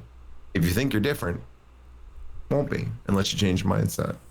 And if you're struggling to get the 3 to get affiliate, struggle to get the 5 to get it up there, struggling to get the 10 to make it regular and have the conversations moving, struggling to have 15 to 20 where chat doesn't feel dead all the time.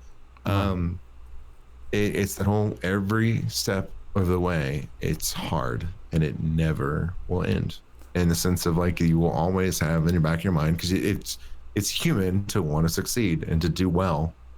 And unless you just absolutely have somehow hit the epitome, the tip top of just, I don't give a fuck. Yeah. Until you hit that, which no one really does. Nope.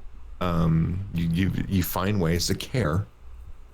And I kind of challenge sometimes anyone that says, well, I don't ever care, and I never will care. Yes, you will. Yeah. Okay. The minute you're averaging any number, and then you have a stream where no one shows up, you're having, you average 60 people, and then next thing you know, there's 10, and you don't know what happened, and nothing has changed. It's just a regular day, and the same game you've been playing. You'd notice, and you'd care, and it'd get you down, and you never have an answer for it. So I try to always just kind of warn people, because it's not so much to stay away from it, but you gotta learn your ways of coping. You gotta learn what keeps you going, what keeps you motivated, and what keeps you saying, you know what, that's all right, tomorrow will be better. Of course. I'm speechless. Like, that speech sums it up. I feel like that's the advice every streamer, beginning, middle, old, doesn't matter, should take to heart. Yeah, absolutely. So I've had a couple of times now where I've just, like, I was ready to just say I'm done, because things weren't seeing growth, they stagnate. Job gets tough, life gets tough, and it's just kind of like, why am I continuing? And then I had to kind of stop and redefine what's success. Am I successful? Like, okay, well, yeah, but also no. But you just gotta say, is it enough? And is it enough to keep going? And if it's not, saying it's not enough for me to keep at it and to keep trying, then no to say, you know what, I just won't do it then. Damn. And not just pressure yourself to keep going. But if it is, then just tell yourself it is. And when you start thinking it's not, remind yourself that, hey, this is okay. This is all right. And I'm okay with this. And if it changes, then it's suddenly not, then it's time to reevaluate. Yeah. That's what I try to do. My parents used to tell me whenever I got discouraged, because I won't lie, I've thrown away so many hobbies and pastimes because I get discouraged easily. It's amazing. I've done Twitch for almost 3 years now. Who would have guessed? I feel that. But they used to tell me, they're like, do you feel that you're successful? And I'm like, no. They're like, are you doing what you love? Well, yeah. They're like, all right, then what do you think success is? I'm like, being somewhere I want to be. They're like, are you at where you want to be right now? Well, kind of. Well, then you're kind of successful. Yeah. As long as what you're doing is something that you're passionate about and something that you know you love, you're being successful already. 100%. Because everyone's success 100%. is going to be different. Whereas some guy could pull in an average of 1,000 viewers on a slow day, and that'll be successful for him. And I'm going to use this term, but I don't mean it in a mean way, but some like Joe Schmo is pulling in an average of 3 viewers on a good day. Both of them are successful, as long as both of them are happy with where they are right now. I 100% agree with that. 100%. Because we all have what we define as success. And it is not universal. Everyone has different thoughts and different things they want and different goals. So, and it's always weird to be mindful of it, because otherwise it'll eat you alive. Because it's just, oof. You know what's something we can make fun of real quick, though? The people who immediately try and find a million different ways to monetize as soon as they get any sort of traction. There's a few things I love. I love the over-the-top monetization. Okay. I love I'm averaging 15 now, so it's time to partner push. I love all of it. There's so many little things I just adore, and every time I see it, I'm like, oh, you little silly bean. Confessional time. I hate to admit this.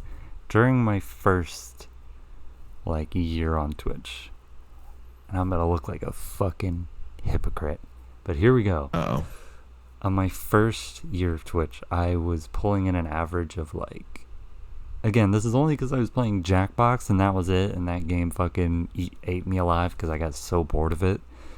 Yeah, oh god, I feel that. It was Jackbox 3 specifically, so you can really... I'm so bored with... I did the same. Yeah. I got so bored of 3. I've gotten bored of all of them, unless I'm playing with close friends now. Yeah, exactly. I'll do the same thing. I'll be like, hey guys, you want to play 4 or 5 right now? Cool, let's do that. Let's play for an hour. But no, and I remember I would make some offhand comment, or something would happen and someone would make a comment like, yeah, I'd love that to be on a shirt. And I'm like, cool, I've already got the Teespring up. So, don't do that. Take it from me. Don't ever do that. Oh my lord. Yep. So here I am on Google searching up stock images. Yeah, it was not cool. Don't do that, people. Please. Yeah. That's the truth. Oh god. Yep. I can give my little thing that you want the real easy thing that gets me to leave your stream, for any streamer out there. Oh boy, the I can't real wait. Quick way. How do we is if get I'm rid watching of... or I come in on a raid and you have to stop and say, hey everyone, if you could do me a great favor, go up to that URL up there and you see the little part, the question mark equals raid, delete that out of there, refresh the page. That way Twitch counts you. You know what I'm going to do? I'm going to go up there, I'm going to hit that X, and I'm going to click it. And I'm going to get the hell out of there. Goodbye. That's a thing? Hold on, let me take notes here. That sounds like it's going to make me huge. People do it, and I don't. Especially as you get close to partner numbers, people start doing it, and it's like, you couldn't be giving more false, dumb information. Call it like it is. Hey guys, we're close to partner numbers, but you don't count toward those numbers unless you come and refresh the page. And if you want to do that, that'd be cool. But if not, it's cool. If someone said that, I'd be like, yeah, you're right. I'll refresh the page for you. I got you. But it isn't. It's always I want you to count. You count. Like, don't act like they don't. Don't act like they don't matter. No, everyone's counted for it. It's a number at the bottom of the screen. And guess what? They're on it. They're in it. Always. When I'm talking about people counting, I can start my current argument with Twitch, and that's the whole, if you have it up in a tab, they don't count because they've killed lurking immensely. Yeah. As someone who dropped, originally the first day of it, I dropped my viewership in half, and I lost 25 people. Damn. And now on any given day, I've now about down 20 to 25 people because they don't count. Yeah, no, I blame Twitch on those things for not counting, but the raids in the URL, you don't count. Shut up. Right. It drives me insane. I hate it. I hate it so much. Hear that, folks? Don't do that. I won't lie too. If your title, I can go through all my little nitpicks. If you have path to blank in your title, I'm not clicking it. Wow. I don't. Anything else? I think it's dumb. Yeah, don't partner push. Don't at all partner push. Jesus. Don't partner push. Hold on, let me just don't. delete on my schedule where I was gonna partner push. Path to 3,000 followers. Path to partner push. Hashtag support small streamers. They don't Hashtag work. small streams are as good as good streams. Hashtag follow for follow. Hashtag streamers forever. Hashtag. Anyways. Hashtag random stream Octothorpe. team that retweets everything that has the word Twitch in it. Freaking, oh my god, the Twitter retweet one, I can't stand them.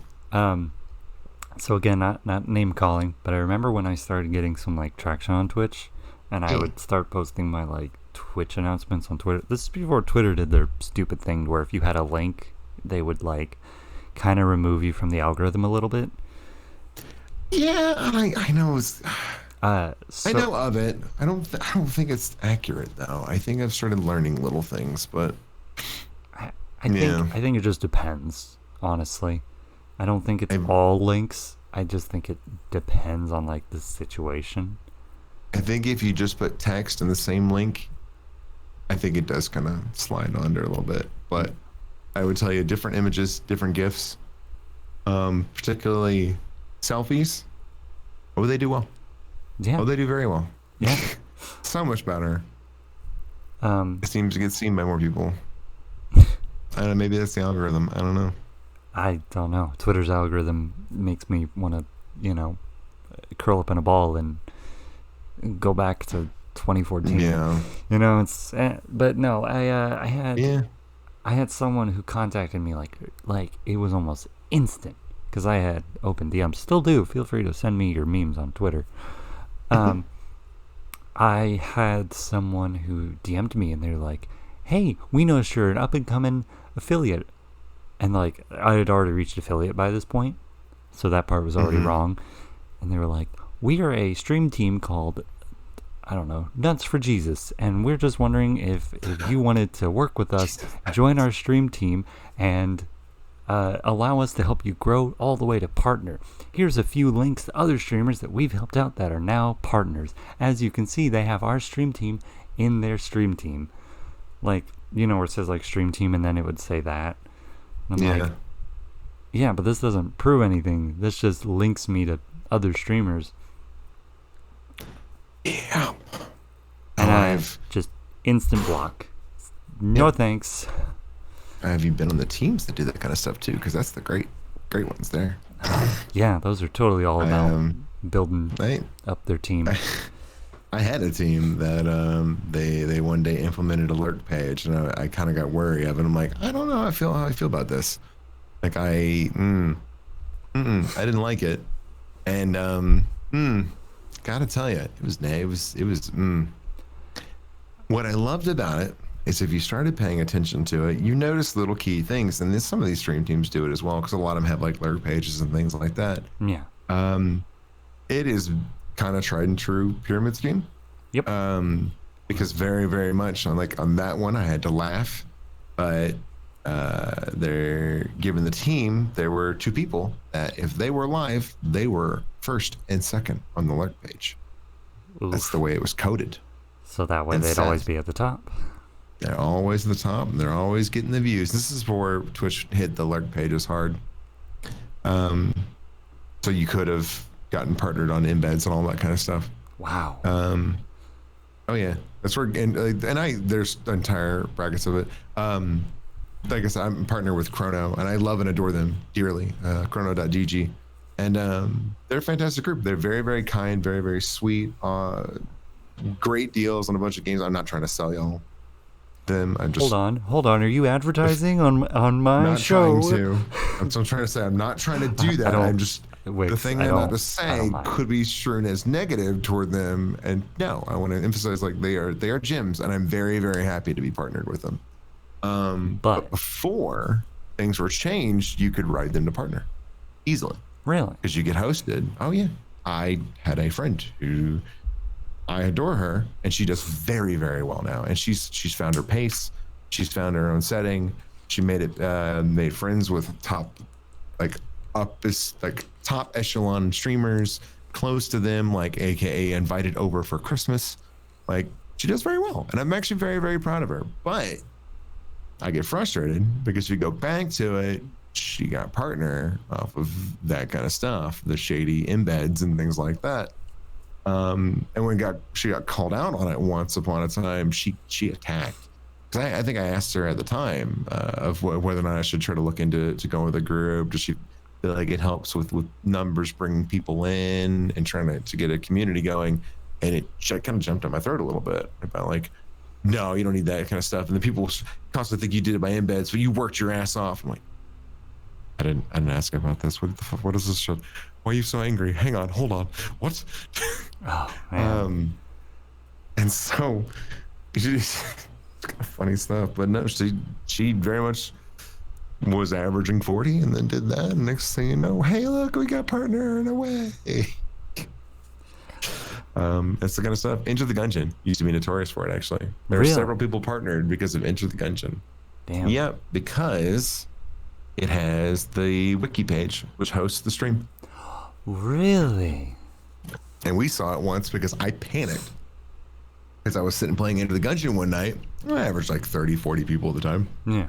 And next thing you know, it was 50, and then it was 60, and then it was 80, and then it was 140, and then it was 200. Because and I'm people kind are of looking at the going mods to the wiki going, page. I'm going like, what do we know what's happening right now? I sent a message like in the stream like, do we know what's going on with the view count? Like, am I missing something? Am I being am I being botted? This is going for the viewer list? No, it's just regular names. It just was all over the place, but no one's talking. It's like dead chat entirely. Come to find out, yeah, you go to the wiki page, there was my face. Wow. Getting embedded on the wiki page. So people used to do it and they'd ride the system. So as you'd go live at a certain time, get on the wiki page and ride that thing. Get your friend on, host and raid your friend. Now they're also Get the viewers. Now their top view on the Gungeon subreddit, on the Gungeon subreddit, on the channel. So the Wikipedia jumps to them, and then they'd stream, and then you'd wait, and then when you were gonna go live, you'd go live. They'd raid you. Same thing, and it was just a cycle, and so people got it and ran it all the way to partner from just getting embedded. Because Twitch didn't check it back then. I don't know why. It's not that hard to find, but yeah, they didn't. I mean, if you go to your numbers, you can actually find out like where your viewers are coming from. Oh yeah, and this is before all that came in. Yeah, and I always love checking those just to see where people are coming in. You know, they're always like the silly ones. Like my favorite is when Twitch can't figure it out on where the fuck they're coming from. So it'll just say other sources, and then it'll say like something like 0.01%, and you're like, where the fuck are they coming from? The funniest ones are the people who are watching in the mobile browser, not on the app. Oh god. Not on the computer browser, the mobile browser. And I'm like, you must be having an awful time, if we're being honest. I used to love back before it really told you like proper web sources, it would just tell you like anything at all, and so it would include like if they came from another stream. So I used to laugh all the time because I'd have a group of people. Every time I come in, it's like, where did a bunch of viewers come from? Shroud. I'm like, what? Yeah, I don't. remember that. I remember am not that. related to Shroud. Like, I don't. Okay. How is this? What? I don't even get to watch Shroud. What the fuck? And it just showed because they were in his channel, and then I'd go live, and they'd see the notification, they'd hop over. Like, oh, okay. But they would say they came from Shroud. I'm like, that's not. All right. Not the same thing, yeah. That's not quite the whatever you say, Twitch. I've made it. I have viewers from Shroud. Hell yeah, All two of them. Yeah, it's just funny stuff. Cracks me up. My new favorite feature is the email statistics. So they'll email you. They'll be like, "Here's your stats for your stream." But if you scroll down, it'll give you like your highlights of your stream. And one of them that always cracks me up is like, I forget what they call it, but it's basically the person who brought over the biggest raid. That's always like the funniest highlight to me, because I'm like, all right, who brought in the most people? And usually, since I'll average like 1 or 2 raids a night, it'll usually be like the one person that like the only person who did the raid of the night. It's like, yes, you get a medal because you are all by yourself. I feel that. I feel that. I laugh because that's how it'd be for me most nights too. I've hit the point now where I get like 1 a night generally, if that. Right. But I mean, like, which is funny. I don't know. It's funny to me because I came from the West Coast where I was the latest one online. So I used to be the one where it was do you ever get to play anything? There's just nothing but raids. Eventually, and now it's the we did the whole night, not a single raid. That's cool. Yeah, that's when I became like the time zone I'm currently in. For some people, it's fantastic because they're like, yeah, cool. I am blasted out of my mind. I just got home from the bar and I kind of just want to sober up, so I'm gonna watch your stream. And I'm like, cool. It's like 2 a.m. You do realize that? And they're like, it's fine. Yeah. Because that's just the time zone I'm in. Because I usually don't have to be in work until like almost 4 o'clock in the afternoon, and oh dang, nice. Yeah, and so I usually won't be home until like, I don't know, fucking 9, 10 o'clock at night, and that's when I can start streaming. Yeah. You know, depending on like doing my necessities, like grabbing a fucking shower and eating. And so I'll go live like 10:30, 11 o'clock. UK viewers are asleep. East Coast viewers are asleep. Some of the middle people are asleep. West Coast are doing something else. And so I'm like just at like such an awkward point. But the community I've built up has been incredible just because of it. Yeah, I'm glad. Because they're also like, yeah, I'm also night shift. You're a night shift? I'm just now getting off work. You know, it's nice. And if I stream long enough, I'll get the EU people who come in. They're like, why are you still up? And I'm like, I have no idea. It used to be me on the West Coast all the time. People I'd stream up late that people would be waking up like, well, good morning. And you're like, morning? I mean, I guess it's like 3 a.m. my time, I guess. Like, well, I'm waking up for the day. Like, oh, well, that's neat. I always love getting those. They're like, yeah, I'm going to watch your stream while I get ready for work, so I'm going to lurk. And I'm like, cool. I'm going to... And then I'll usually follow it up with like, are you wearing headphones or no? And they're like, no, just to keep you on the speaker. Cool. I'm going to make very loud pornographic noises. Hope you enjoy. Oh, my Lord. Love that. No, I've never done that. Oh, but I've always, you know, joked about it on stream. Oh, totally. And I made some interesting noises on stream, I admit. Because I knew people had me up on speaker. Oh, my Lord. I got buttons for it now, too. That's great. That must be fantastic. The worst... It's a good time. The worst that I get... I am a horrible human being. Sorry. Aren't we all? So, because I live in the south of America, like right in the Bible Belt, I usually have a very thick southern accent that I try and repress as much as I can because it embarrasses me.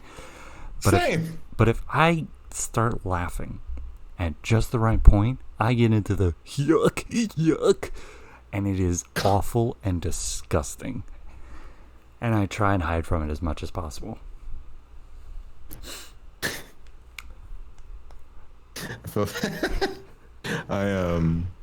I have to watch myself when I get like talking with anyone who's got a strong Southern accent because I fall back into mine. Oh, would you like Sometimes me to when I revert drink, it back to occasionally mine? happens. No, I'd rather not. There it is. There. Oh man, I'm sorry I had to do that to you. Very much. No, yeah. So what part? The worst was always Houston. Grew up in Houston, Texas. Okay. Cool. Now the worst actually was in grad school. A friend of mine, his wife, was from Carolina. That's where I'm at. Oh my God! Every time she had that thick Carolina country accent, like, Was oh, it- I know, right? And just Which part of the Carolina? Are we talking like? North Carolina. Are we talking like? How do I phrase this without sounding like an asshole? I'm just gonna say it, and you can correct me. Are we talking ghetto Carolina, or are we talking Bible Carolina? Talking Bible Carolina. They Oh, trust our God. dog. Oh God, you're talking that thick Southern drawl, Thick. We talking thick. thick like Yeah, a but milkshake out of the freezer. And I always had to watch it because I had struggled because I started talking to her after a few drinks. Like, so I was like, I would immediately mimic the accent, like go right back into it. I'm like, I hate this. I finally at one point I had to stop her and say, like, I just want you to know, I don't do this on purpose. I'm sorry, because I was very drunk. It's like, just your accent, it is home for me, and that is the problem. And so it's like, I'm not trying to mimic you. Just sometimes when you start talking like that, I get right back in the Southern drawl again, and I can't help myself. Oh. And I'm just like struggling. Oh, I know. So hard. When I get heated, because I'm gonna go ahead and be upfront. I grew up in a not very good part of the Carolinas, which is why when I asked you ghetto Carolina or Bible Carolina, there's that like. Again, I'm about to sound like an asshole, but I'm just gonna say it, and people can correct me. I welcome it. There's like the thug talk mixed with the Southern talk, and when I get heated, I get that talk that comes out. Shortening my words while also having a thick Southern drawl to them, and they suck. Love it. Like at work, it comes out a lot. Gotcha. Like for example, if I'm annoyed and don't want to deal with a coworker, I'll say something like, "I bet," and that's it. Just that. Nobody knows exactly what I'm referring to, or what I'm meaning by it. But that's like a good like dismissal sort of thing. Yeah. God damn. Like, let me put it to you this way. My high school that I went to was notorious, and I mean this heavily, notorious as the #1 place to get drugs. I'm not making this up. Mine was for Houston. Oh, So I used to tell people you haven't lived until you've gone to the bathroom and people are doing lines of coke off the toilet seat. oh yeah. That's just a regular day. It got so bad that at the football games they had to have police officers, both secret and not so secret, walking around the bleachers, because people would either go underneath the bleachers or just blatantly out in public just pass, a gram of weed to the guy next to him. And it just became common. Like, you go to a football game and some guy would offer to sell you weed. That's great. In all the wrong ways. Yeah, totally not endorsing it, but it was great. Jeez. Yeah, no, but it's life. So, time for some hard-hitting questions now. Is one of them what my name means? Oh, come on. Are you calling me keep out? bringing that up until the end. I'm actually thinking now I'm just going to have to we'll have to just end the entire podcast. So, by the way, my name means weather. I feel so called out. No, I just As I'm laughed just like because it's I flipping should go through. back to that at some point because I'm gonna feel horrible if we end the podcast. I never actually go with the story behind it. I mean, didn't you already go? I'm pretty sure you already did the story behind it, though. But the whole twofold of why it was weather life in particular, and that it was trying to. So the story behind it. Yeah, let's go ahead and do that The because whole before we thing, they derail wrap again. that up on why it would why it had multiple meanings other than I'm just a weather nerd, because that wasn't actually it. The whole thing was the swing toward positivity, and it was for weathering life, because sometimes life just gets really shitty and you just got to push through, and that's what it was about, finding friends to push through. It's the weather nerd and the weathering life for positivity. There you go. I actually like that. It's good. It's a lot better than. Yeah, I'm a breakfast guy, and I used to do coding work. I used to do coding for NASA, and I worked for weather things. See, that still is like fucking impressive. Because I'm gonna go ahead and admit this, and I don't give a shit. I love space. If somebody told me tomorrow where they're like, hey, would you like to spend all your money, throw away all your possessions just to get into a rocket to be launched into the fucking sun, I would say yes in a heartbeat. Because I love space that much. I feel that. Actually, I won't lie. I get bummed out that I don't work for NASA anymore. I miss it. But my boss was such an asshole that I just didn't want to be there anymore. So what'd you do? What, there? Yeah. Oh, I worked with, I will say some things, but not too much, because otherwise you can legit just pull up my name. I worked with one of the satellites that our group was responsible for, looking and dealing with storms and estimating rates within those storms. I'll put it that way. And you're over here saying it like so nonchalantly. Like, yeah, I worked on try one of not the to get too major many details. Otherwise, you'll legit just find my paper. That's what I did. I worked with water vapor and tracking water vapor in the upper atmosphere. You say it so nonchalantly, but that is like incredibly cool. Like if someone Is it? Yes. I feel like it. Yes. Like, yeah, occasionally I get to go to this giant, well, not go to, but sometimes I get to mess with this giant hunk of metal in the sky that tells us what the weather's going to be like coming up soon. That sounds really cool. You kidding? Come on, Wix. Come on. No, it's not. I mean, look. It's cool. I'm saying it now. You can literally sue me. Well, thanks. All right. Hard-hitting questions. What you got? All right. So first one, do you believe Todd Howard's our Lord and Savior?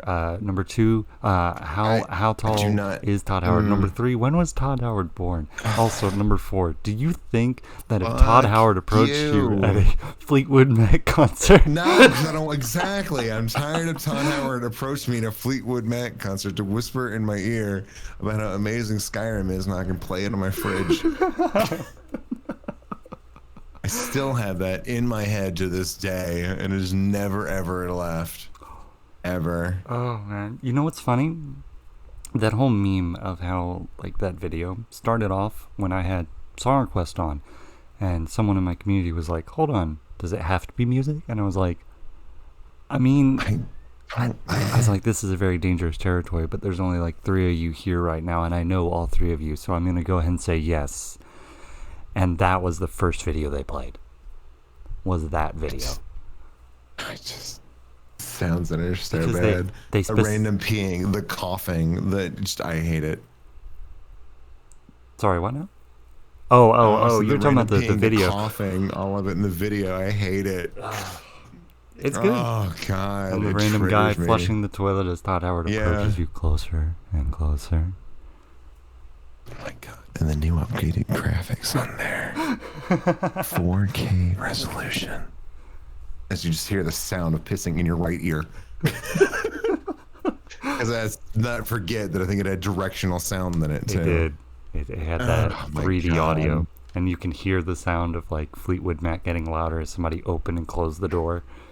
I gotta say, that is a marvel of audio editing, but dear Lord, is it uncomfortable as hell. Yeah, it's uncomfortable. I hate it. So hard-hitting questions. Yes, I hate Yeah. all of it. Okay. But do you know how tall Todd Howard is, and with and without shoes? Or how many times? I can't say that I do, or but how he strikes me as someone who's very average height. He's actually Like 5'8". he's pretty short. I've Okay. looked into this for a joke, and yeah, I'm not gonna lie. I was gonna say he seemed like someone who's not very tall, but I didn't want to be super insulting. he's like. Again, this was for like a meme that I was doing. He's like 5'6". Is it a 5'7". Todd Howard cutout to put in the background? Because that would be amazing. I mean, we already have the headphone stand jokes. I'm already getting tired of those, but I still roll with them because they're kind of funny. I just want like wax sculpture of his head. Do you? I don't really see why. No, I maybe I don't. Maybe. And you maybe use it I just don't. for your headphones? I mean, I was gonna have it just kind of hanging out in the background. But like you got to put it like as far away as possible so it's like semi-blurry, so people have to like squint harder to look at it. And whenever you go full cam, people then realize what it is, but you just act like it's not there. Todd Howard? Yeah. What do you mean? I don't see Todd Howard. What are you talking about? Yeah. I'm giving you ideas, hate aren't it. I? I'm debating all kinds of Todd Howard scenes now, and I hate everything about it. I legit hate. I'm actually thinking about going back to that video and what parts of him talking can I just bring out to the stream for visual effects, and I'm hating every minute that I'm thinking about it. You could put it on your... I'm going to use this word, but it's probably not the right word. You could put it on your stream deck. Just have buttons. Todd No, Howard. that's the right word. Todd Howard buttons. I hate it. I hate everything about it. You can have like a whole folder dedicated to it. You tap on it. It's like 30 different buttons. Yeah, I hate it. And one of them is just Todd Howard talking about how they're playing his song and how if he doesn't go boogie, then nobody will. I can make you hate this even more. No, I hate it. Do you regret being a guest yet? Do you regret it yet? No, this is the moment where I was afraid of. Yeah, this is the part. This is the moment when I go, yeah, this was a bad idea. Jokes No, aside, not at all. there's something I want to ask because you probably get asked occasionally on stream, but I just kind of want to get it on record. Yes, I am still angry at J.K. Rowling. Okay, cool. Can you say that a little bit I'm louder sorry, for the people in the back? Okay, say it a little better. I mean, I could be. Do we go full confrontational? Can you do that news broadcaster thing again and say like, just improv that you hate J.K. Rowling? I don't have the sound. I mean, I can do it, but I can't have any way of playing the sound through a microphone. Otherwise, I would 100% do it in a heartbeat. You did it I mean, earlier, though. I can bring in Mammers. Mammers, you want to come out here? I mean, I can take a little swing at it if you want. Hey, this just in, believe it or not, someone, I know, believe it, and hearing me out, a woman can be a woman and is not required to pee out of their vagina. It's weird. It's crazy how that could be a thing. Who would have thought? Because there's, I don't know, trans women who are also women. And also, let's just think about it to anyone who's, middle-aged or younger, that your mother is probably still a woman, even after menopause. Who would have thought? Or women out there who can't actually menstruate are also still women. But Who would have Meowmers, thought? who the hell thinks that all of this isn't true? Could it be J.K. Rowling and her idiot followers? That's crazy. Who would have thought? Also, did you know that once, and it is documented as scientific fact, there is a man who has actually peed out of his penis?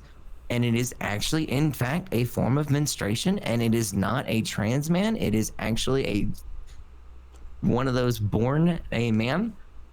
Wow, Meowmers. Crazy how that works. But apparently, that makes him a woman. Who would have thought? Oh, Thank you, J.K. Rowling. thank you, Meowmers, for the enlightening talk. Appreciate it, Meowmers. I should get you as a guest. Sorry if I got a little controversial enough in Look, people's faces. after last Lord. week's episode, this is gonna be nothing. So back to introduce myself. Hi, I'm Wix. We stream Hi. the LGBT community, and I'm trans. Who would have thought? Wow. So I have, in fact, very, very strong opinions on these things. Wow. So what does your name Who mean? would've thought? I think it's for wax, is what I think what it was. Yeah, Oh, and I that's really that's like where the surfing. candles thing comes in, right? Yeah, exactly. You feel me? WxLyfe, bro. I like candles. It's kink play. I'm sorry, that's not. It's all good. It's all good. Again. There's no way we No. can be any more controversial than last week's episode. I guarantee it. You're not wrong.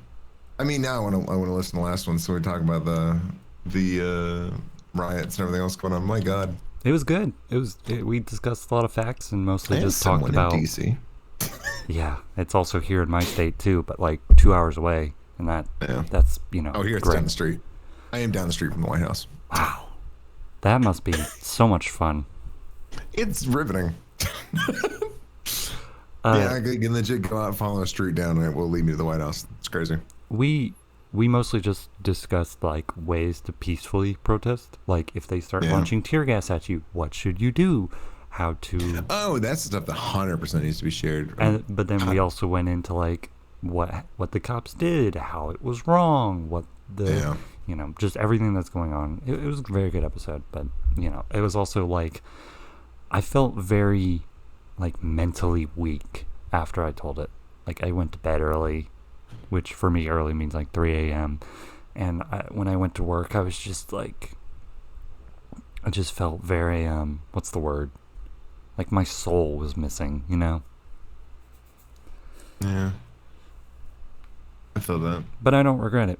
I believe that episode's important, and it Yeah, was one I'm that actually. I mean, I'm gonna go back and listen to it because I'm curious. I'm very, very curious. starts. Obviously, I knew the people who were involved, so I'm looking forward to hearing who said what and what was said. Let me go ahead and give you a timestamp of when it starts, so that way you can kind of skip over the jokes. The jokes are good, and it leads to a very wholesome episode. But Oh, what? You don't have to. I want to watch the whole thing. yeah, well, I'll just give you like the heads up. I think it was around this timestamp. There we go. All right, cool. Yes. But yeah, Hard-hitting question. hard-hitting What you got? question. So Anything you want. I gotta know because I'm By. yes. Wow, me too. Maybe we should. Oh my God. Anyway, You tall. I could be a little spoon. Thank God. thank God. Oh my Lord. Wow, what a coincidence. I love being Big Spoon. Really? Oh my God. Thank God. I hate it. Anyway. Are we casually These are the hard-hitting flirting? questions. Big spoon or little spoon? I feel you. Wow, that like completely. I had the whole train of thought ready, and it was like boarding the station, and you just were like, "Hold on a second." No, that Just was. in it careening down a hill. Engines aflame. But no, I gotta know, because I'm a big like, I guess you could say cinephile, but mostly when it comes to like horror movies. What is something that like you adore, but you find it like hard to talk about? Because for me, it's hard to go up to people just being like, "Yeah, I really enjoy this horror movie, and I especially like the effects of when they chop this dude in half." Most people immediately walk away. Yeah, because I admit, like, I'm one of those people. I love horror movies, but I hate gore movies. Like, I don't do Saw. I won't. I hate it. I can only do the first one, then the rest I just get bored. I've actually heard a lot. I've heard that a lot. Specifically that. Yeah. The first one was just really good, and then it was just from then on just kind of like murder porn. Yep. And I just I can't do it. I especially love psychological horror. Like, yeah, Oh, God, yeah. dig into my mind, make me think different things. There's a Absolutely. Jacob's Ladder, beautiful example. Watch that movie, perfect form of psychological horror. Because it keeps kind of pulling you away from what seen it. is reality and what isn't reality, and just keeps swapping, and you're just like, what am I supposed to believe? And then the ending like ties it all together, like, yeah, you were wrong. I will have to look this up then. I do love a good psychological horror. That's a good one. I feel you on that one. I'm assuming that's yours. Is horror movies. I love horror movies. I can't get enough. And it's I hard feel you on to that one. it's hard to talk about it, people. Yeah. Because either they like, I love horror games. ooh, hell yes. Visage, please, Chapter 3. I need it in my life. Not Visage VR. I do not want it. You don't want VR can't. horror games? I think that's the future because I haven't found a single good one yet. Did you play Paranormal Activity? I mean, it was okay. I'm not gonna call it good. The game or the movie? Yeah, Paranormal Activity: Lost Soul. I did that one on stream. I don't think I've heard of it. It was all right. it had moments that were really good. The thing that chases you throughout most of the game is kind of but like I thought it was good. It was terrifying. I had to constantly run for my life. And that I leads think to a if lot this of good VR fear. ever came in, it'd be the godsend. It'd be amazing. It'd be on the level of PT if you made PT into VR. Oh my god, that would be horrifying. I would love that. Well, PT would be I'm going to literally off myself. I can't live anymore. Right.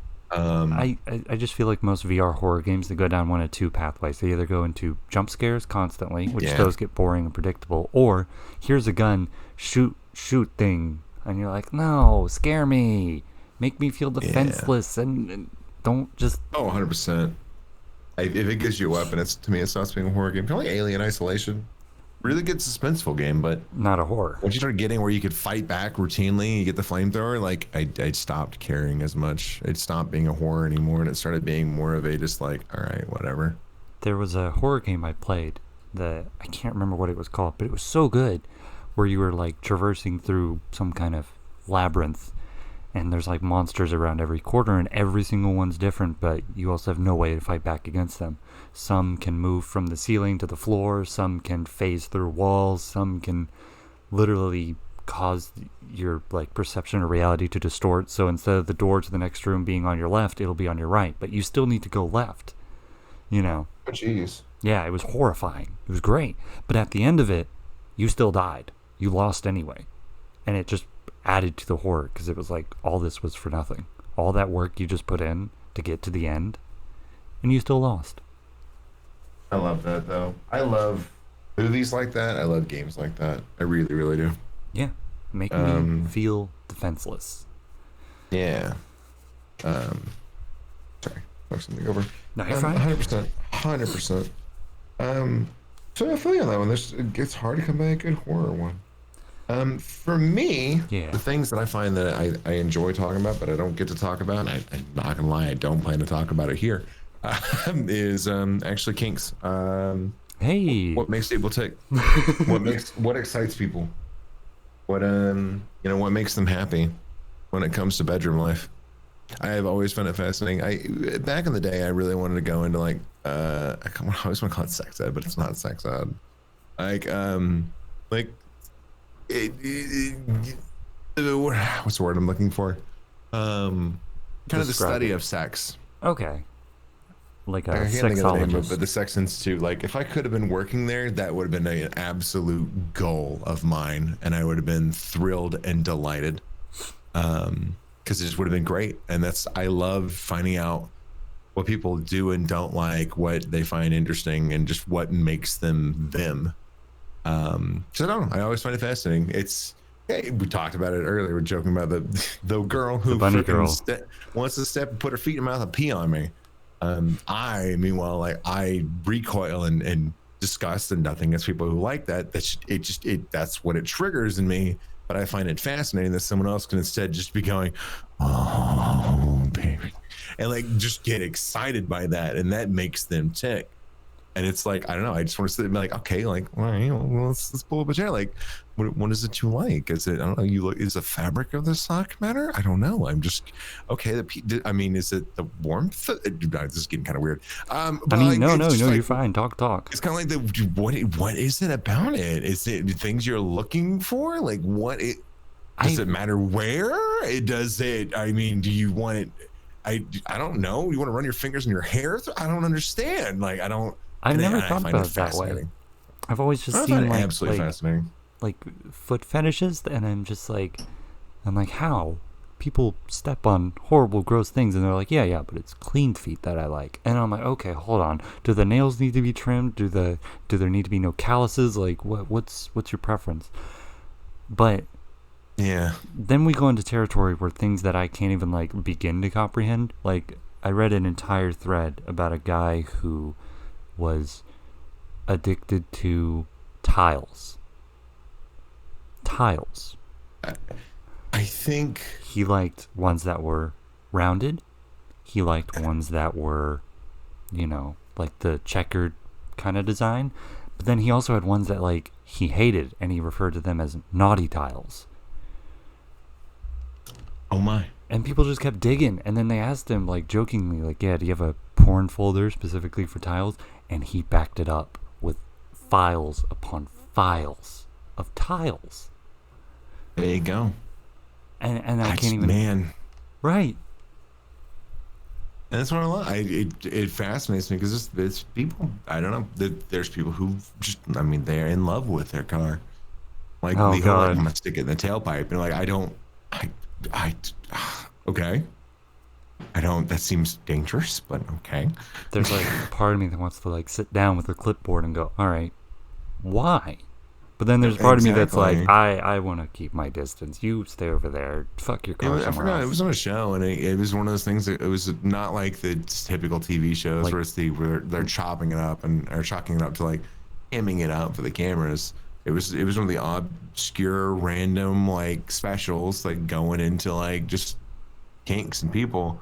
And the dude just like would slide underneath the car in the front, and he got excited, and you're like, wow. I mean, you're just underneath the car, but I don't.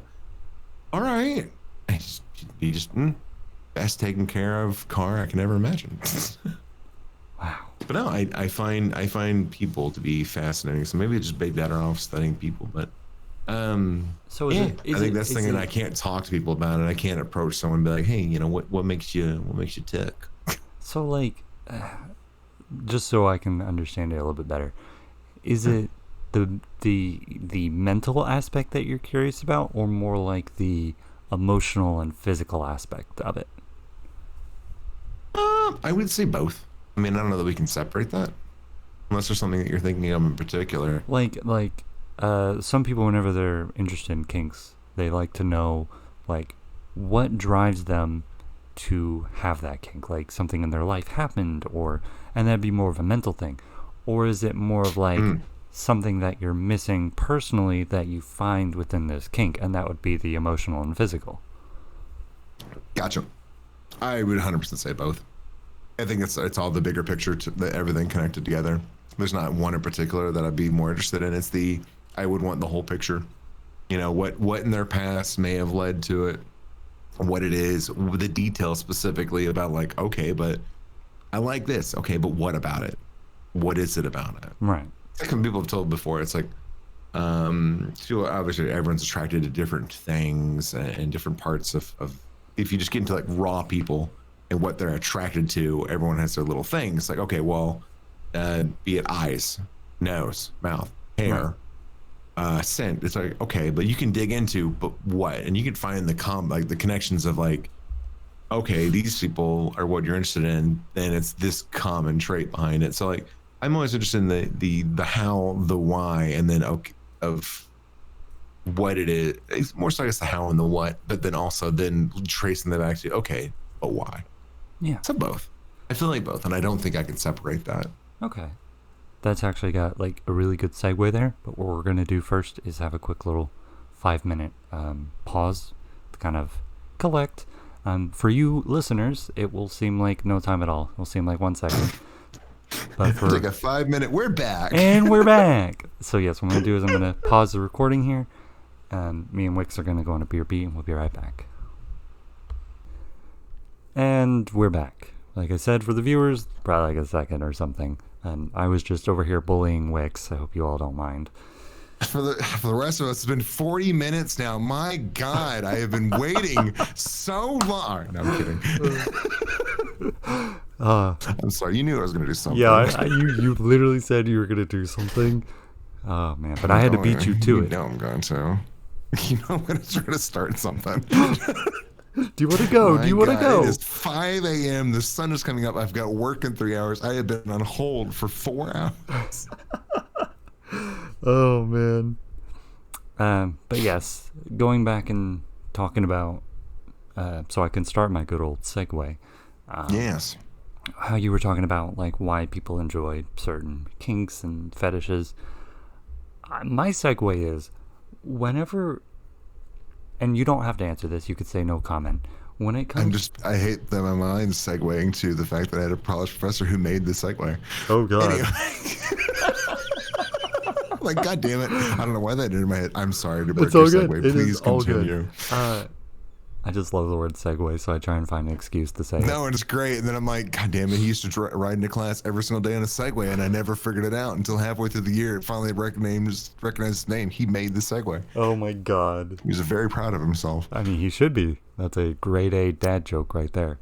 Yeah. But yeah, so let's say you hypothetically see someone and you're like, damn, I would like to be really close to that person in a way that I do not do with my friends. What is the first thing that you look for? Like, it can be physical, it can be social, mental. What do you look for? Or I should say, what pulls you in? Are we talking about like romantic people? Or are we talking, or like talking in like romance? Or are we talking just like, I want to be friends with this person? Yeah, that's what I was saying, romantic. Oh. Like, what do I look for in people? Like, for example, if I see someone that there's a chance I might become romantic, for me it's eyes. Eyes always pull me in.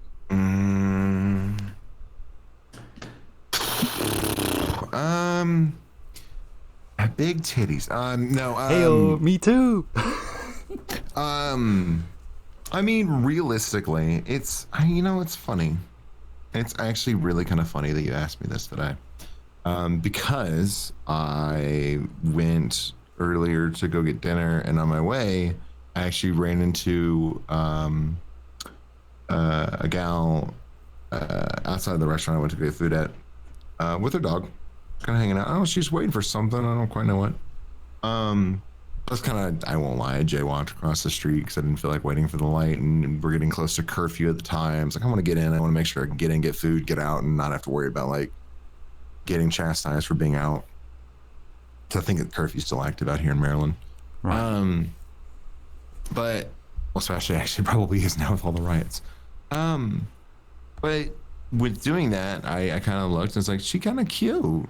And the more I thought about it as I was in the restaurant, because I still saw her outside, it was kind of funny because on the way out, I kind of noticed that my taste has softened and become a lot more broad in people over time. Because I won't lie, I kind of looked and thought to myself, like, I think me from 5-10 years ago wouldn't have given her the time of day. Right. Wouldn't have bothered. Would have been, she kind of homely looking, like in the sense of like didn't have a lot of makeup, wasn't really trying very hard, wasn't doing anything like that. Just out with her dog walking. That's the new big thing nowadays, though. Well, and that's the thing is, and yet it's funny because today instead I noticed just how she just looked kind. She's sweet. She's sweet to her dog, and it's like she just seems kind. She seems like a very loving person, and I kind of afterwards like, I kind of wish I could go ask her out. So it was funny because it's like I've noticed that my tastes have changed from being less physical over the years to just more personality. Internal. Yeah. I think a lot of people have grown that way. Yeah. And this isn't like to downplay you and be age. like, yeah, Wix, you're just like everyone else. This is just saying like, I feel like as we get older, we go from like this very superficial way of looking at it to more of like all right, let's dig deeper. I think so, and I think people are looking more for the actual companionship versus the I'm gonna have that hot lay. And I don't mind sharing for those who are out there wondering, I'm 34, 35 this year, later this year, single for the past. Not that I'm saying this to try to advertise. Come hit me up. My DMs are also open. Hey-o. Nice callback. But like I've been single now since grad school, so it's been 1 week since you. All right, anyways. Oh my God! Please don't do that. I do it every single time. Okay. Like it's been my and server. I pause. My server does that. It's mostly with Mr. Brightside. I'll be like, "How you guys doing today?" And they'll be like, "Oh, I'm doing just fine." I'm like, "Stop." Oh my God, yes. Coming out of my cage, doing just fine. Gotta be down because I want it all. Yeah. Just fucking started out with a kiss. How the fuck did it end up like this? And they'll keep doing that. They'll keep doing that. I love it. I'm so proud. Don't don't encourage them. I will 100%. Please Keep doing don't. you. It's the best. I love breaking the music quotes. It's legit one of my favorite things. It always has been. But no, I mean, it's been then, I guess 3 years since I've been like actively dating. And before that, though, I was always dating somebody. I've been engaged twice. I've always been dating someone like all of my life.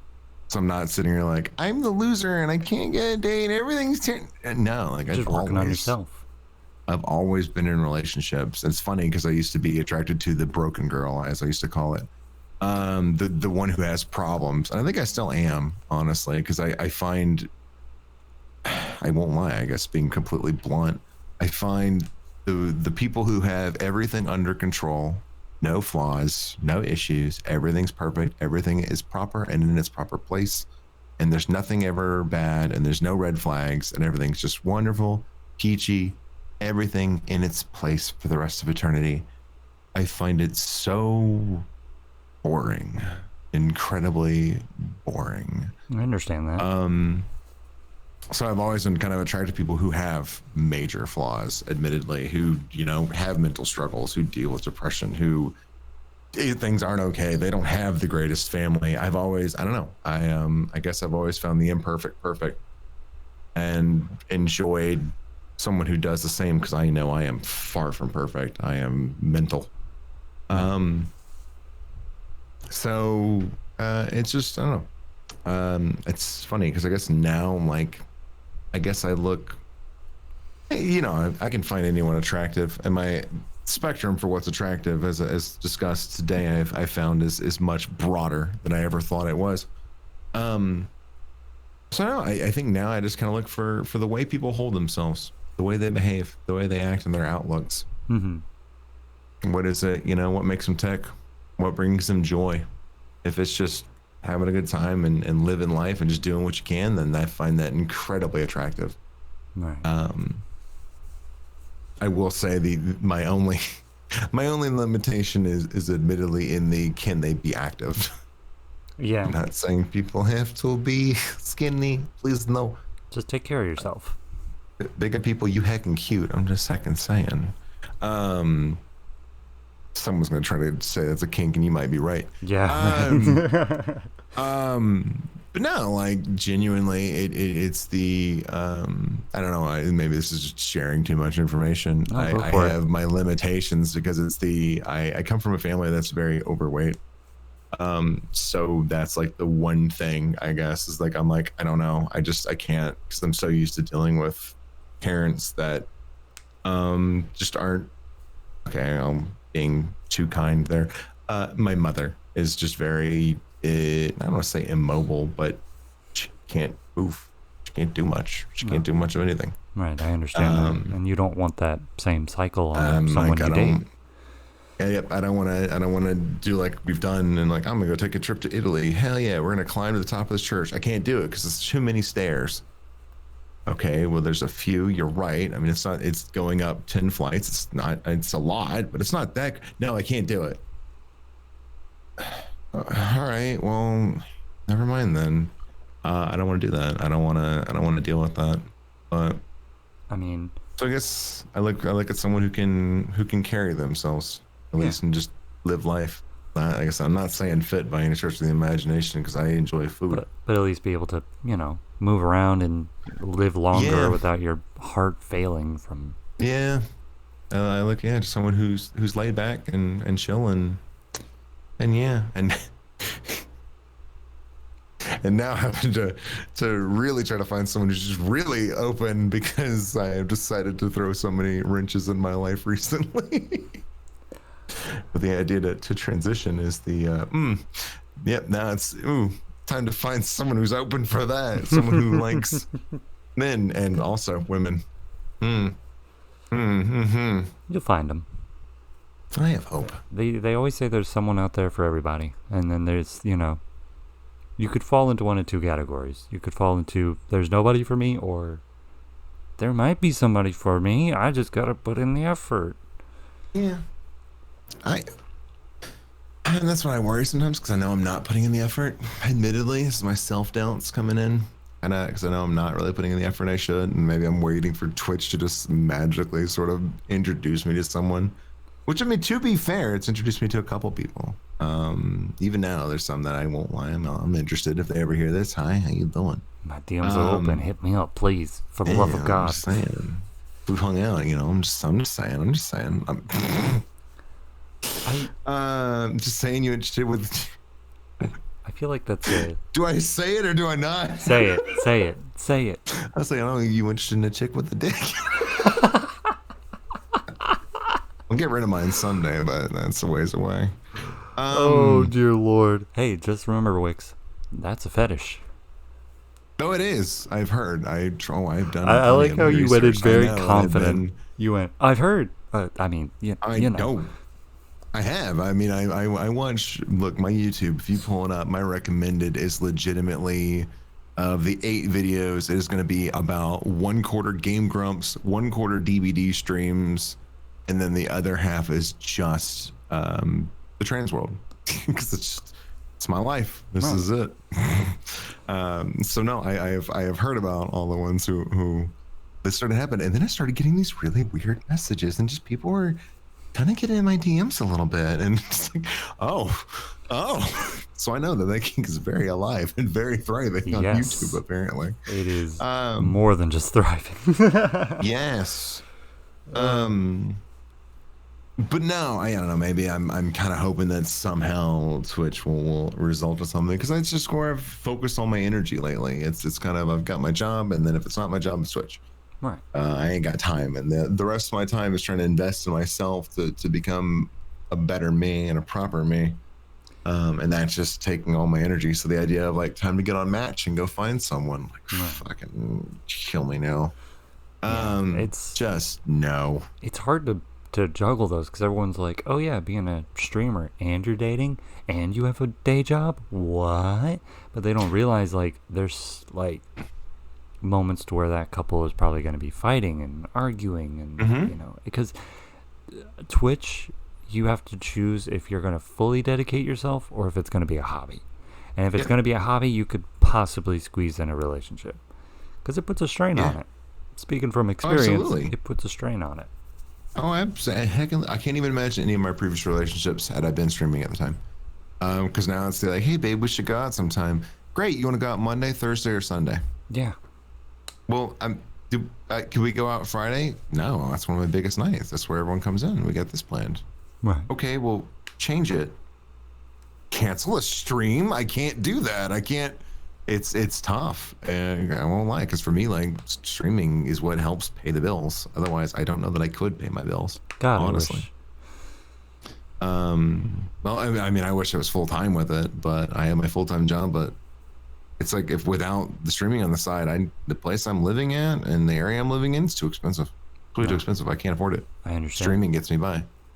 It legit pays the bills. So like, I'm taking those times off and having even down months where maybe bits aren't very big that month. Maybe gifted subs aren't big that month. May charity. It hits hard. Yeah. It hits really, really hard. I'm sure March and what was it? February and March, I want to say, where like the Corona situation was like at its peak, to where most of the U.S. was shut down.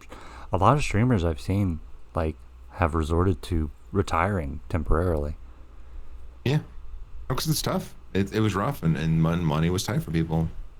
The stimulus helped out a little bit, but no, it's been tough. It's been really, really tough. Yeah. So yeah, you got to focus the time and dedication to it, and then trying to find someone who's going to be okay with that and appreciate it and say, I get what you're doing for this and the things that you're doing for other people, so I want you to be there for them, and is willing to sideline themselves on those nights to just basically not see you because you're working, and then you're streaming, and then you're done and you're tired and you're trying to be human and trying to have, you know, courtship and relationship. Like, you just drain yourself. You got to have that person understands, and I understand that you got to find the balance then, and that's where if it ever cropped up, I'd have to have my nights where it's like, no, this is my night with whoever I'm with, and no one's getting in the way of that. Like, fuck you, I don't care. There's a Discord burning down, there's a channel being deleted, and it sucks, and you hate to see it. Not that night. Right. You'd have to have those times dedicated, but you gotta have someone who understands it, and that's tough. There's a Twitch couple that I absolutely fucking adore. I'm not going to drop names because I don't want anyone going after them or, saying anything to them.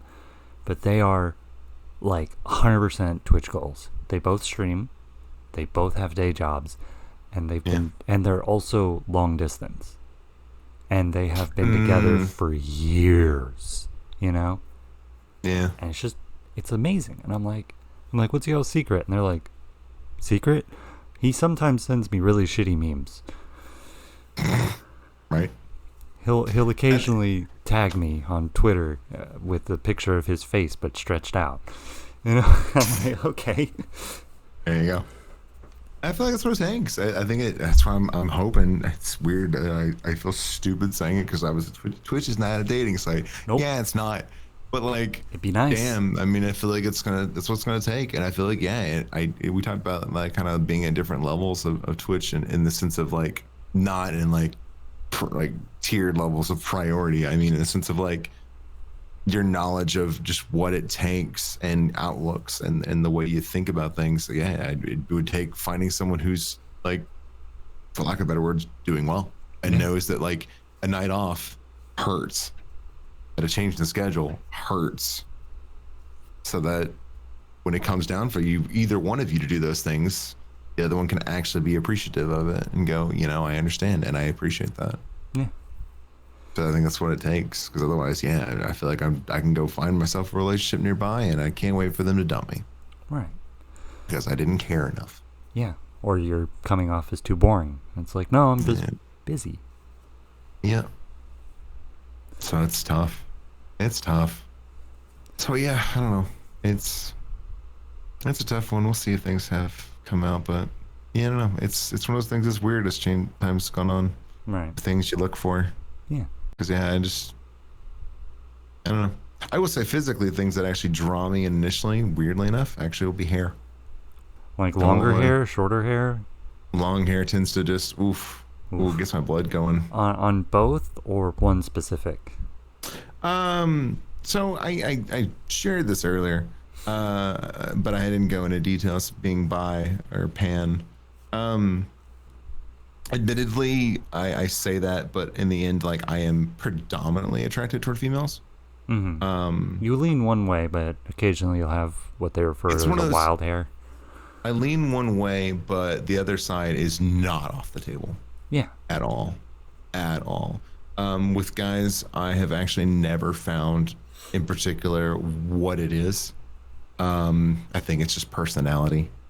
I find the personality that I click with, that I vibe with, that next thing I know, it's just like, you are really cute. And it's just, and then my mind goes right down that road. And I'm like, you can plow me any day you want. I am okay with that. Wix, I don't think you should be saying this to me on my podcast. I gotta upload this, man. I mean, I'm just saying. I'm just saying. Oh my god. Oh my god. Love it. But no, I don't have. So I'm glad you actually mentioned that though, because it's funny on that one. When I go to explaining it, I tend to just go toward, oh well, with women, this is what it's like. Well, I don't ever. I always leave people hanging on the other side. Like, yeah, but are you bi or not? Well, yeah, but I never discussed like, okay, well, details. Yes, like I need to. It's funny. I had a similar. Oh, sorry. Go ahead. No, you're good. Okay. I had a similar thing happen like last Thanksgiving, where I was with my family, and this was like a few months after I came out. I was like, "Hey, everyone, just letting you know, I like both," and they were like, "Cool," and that was it. But then Thanksgiving came along, and the questions started coming in, like, "Okay, well, which side do you lean towards?" I'm like, "Well, girls." They're like, "Okay," and are you with a guy right now? I was like, well, not at the moment. I was, but not at the moment. They're like, oh, well, why did that one fail? And I'm like, because they were moving away. Next. And then it turned into, well, what's your favorite type of guy? And I'm like, I guess bigger guys? I don't really know how to explain it. they're like, oh, well, is your preference with girls still the same? And I'm like, well, kind of. Okay, where's all this coming from? Love that. And so I mean, it's like things you don't think about when you're like, yeah, I like both, but I don't really have a preference. yeah. I feel that. It's funny to me, and I can't say much because, like, okay, but we're talking about like kinks, and I'm being super open. People will answer my question. I'd be asking the same kind of like annoying questions, getting in like, okay, but yeah, but. So I guess I don't blame people. Because like with it's that mystery of the unknown for those who just don't get it. Yeah, because with my friends, I'm like, well, it all depends on the guy. If they're a guy that's similar to me, I'd want to be the upper. But if it's a guy who's a lot more built than I am, I'd want to be the lower. But with my family, it's a lot harder because it's like, I mean, if lumberjacks. Anyway, next question.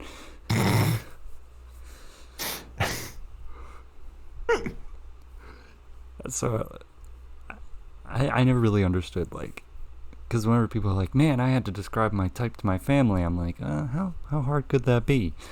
And it's like famous last words. Yeah, my family does not know anything. They don't know the BiPan. They don't know trans. They know nothing. They're about to be in town, and I'm like, do I tell them yet? I don't know. At the moment, my nails are not painted. They like find a bunch of like nail paint, and they find like makeup everywhere, and they're like, is something going on? You told us about Twitch. Is this kind of bit or something? That's kind of where they would be getting at, because the makeup's starting to arrive, the clothes, things like that. It's like, and they'd be finding some things, be like, so what is, all right, but hang on, but hold on, but why is this here? And okay, and this is, and I would have to try and explain it. I don't know. I went back for a long point on it, and even talked to my therapist about it, on what I was gonna do on the whole ordeal. And I kind of made a decision for me that I'm just not even gonna bother telling them until the day they just figure it out and find out. I'm just not going to bother. So even if they like come up to you and they're like, what's all this makeup for? Are you going to skirt around it, or are you just going to tell them? I think it depends. Like right now, if they come in and they barge in my apartment, because they got to be in here for some reason, because they want to judge me probably. But if they come in, they find like all the nail polish laying around. I won't lie. I'll probably just skirt around and be like, oh yeah, it's for charity incentive. Because I don't feel... Ironically enough, I don't feel obligated to tell them, and I don't feel like it's any of their business. No, I understand that. I'm a very like aggressive about it with it and talking about it with them. I just like, it's none of their business. Fuck them. Right. Because I know they won't be as supportive, so I'm just kind of like, they don't need to know. No, I get that. That's kind of funny. Go ahead. Yeah, I would say it's just kind of funny on that one, because that's how it is. It was kind of funny because when I came out, it took several days to get them to understand. At least I should say, my mother and my stepfather. It took several days to get them to understand, like, being bi. But when my cousin, like, shortly after Thanksgiving came out as trans, female to male, they just, like that. Like, everything made sense. No questions. Like, and I was like, how is it you can't understand that I like both, but somebody going from one gender to another, that makes no sense? Or that does make sense, sorry. Yeah, sorry, that would make sense, but then, like, I can like someone who's same sex. What? Yeah, but like, it was just weird. Man, maybe my parents will understand then. Maybe it won't be a big deal. Yeah, I know, right? But then again, we figured, you're right. Then again, your parents and my parents, they might have one thing in common, but that might be the only thing they have in common. Yeah, maybe. Oh my lord, this is funny. Oh my gosh. But yeah, no. Yeah, I don't know. I guess I got lucky though, having like, and this isn't like to shame anyone or put anyone down or call anyone out, but like, I guess I got like lucky that I kind of have parents who grew up in just the right age to where they're okay with this sort of thing, because they'll ask me sometimes. They're like, instead of asking like, who's the lucky girl you're dating, they'll say, who's the person you're dating now, or they'll say like, what's the word, like more open-ended questions, I guess. Yeah. So it's nicer that they at least like accept it. Or like if I mention that I'm talking to a guy, they'll want to know everything about him. much like if I was dating a girl. Yeah, that's nice. Yeah. I hate to say it. It's sad to say that that's lucky.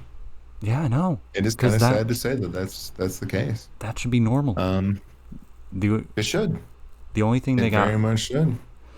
Okay, so my mother is somehow like the fucking FBI.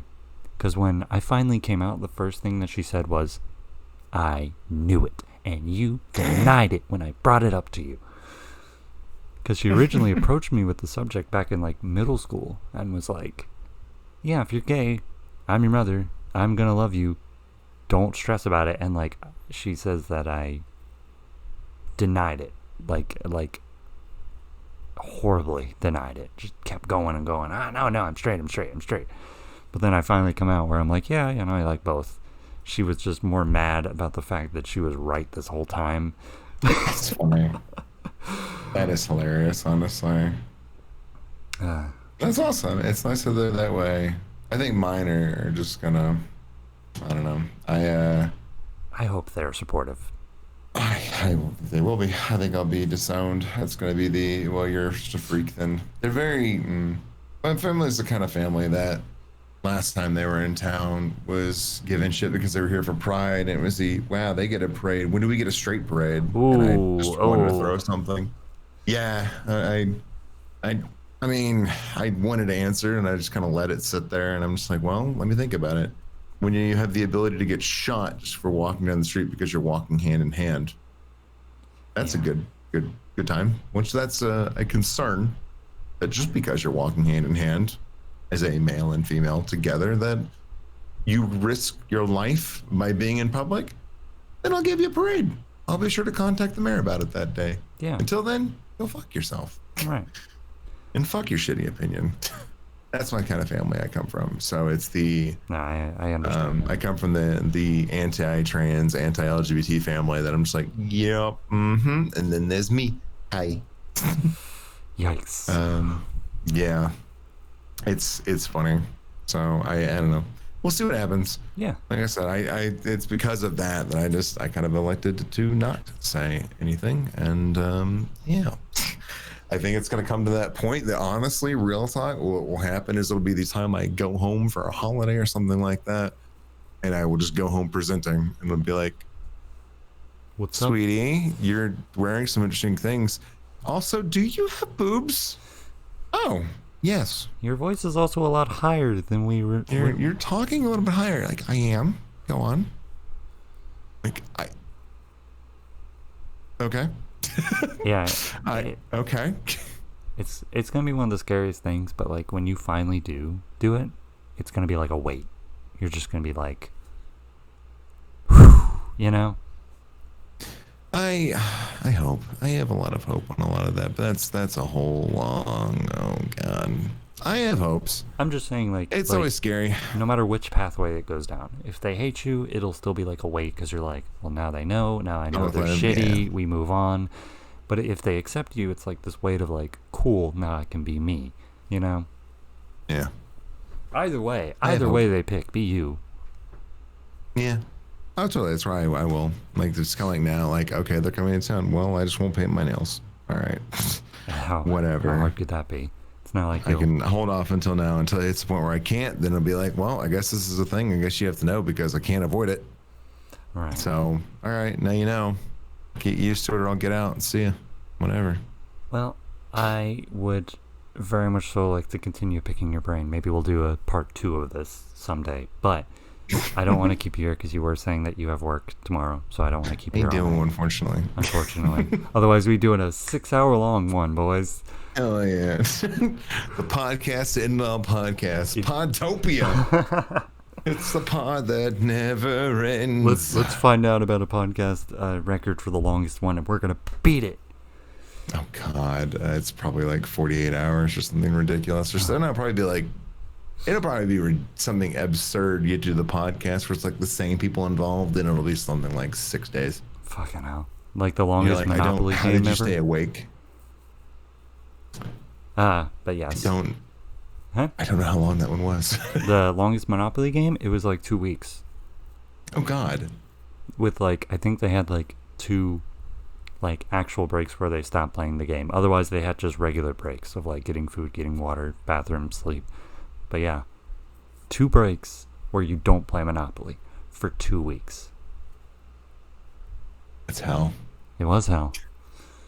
It also reminds me, listeners and also Wix, I recommend you go onto YouTube and look up Uno the movie. It is an hour-long Uno game. I have heard of Uno the movie, but I have not watched it. You I didn't should. know I should. Oh, God help us all. About 35 to 40 minutes in, it just turns into one guy trying to sabotage the other 3 just so someone will win. Imagine being the... Wait. I'm thinking of a different game. I was just saying, imagine being the first person to lose, but it's not a game like that.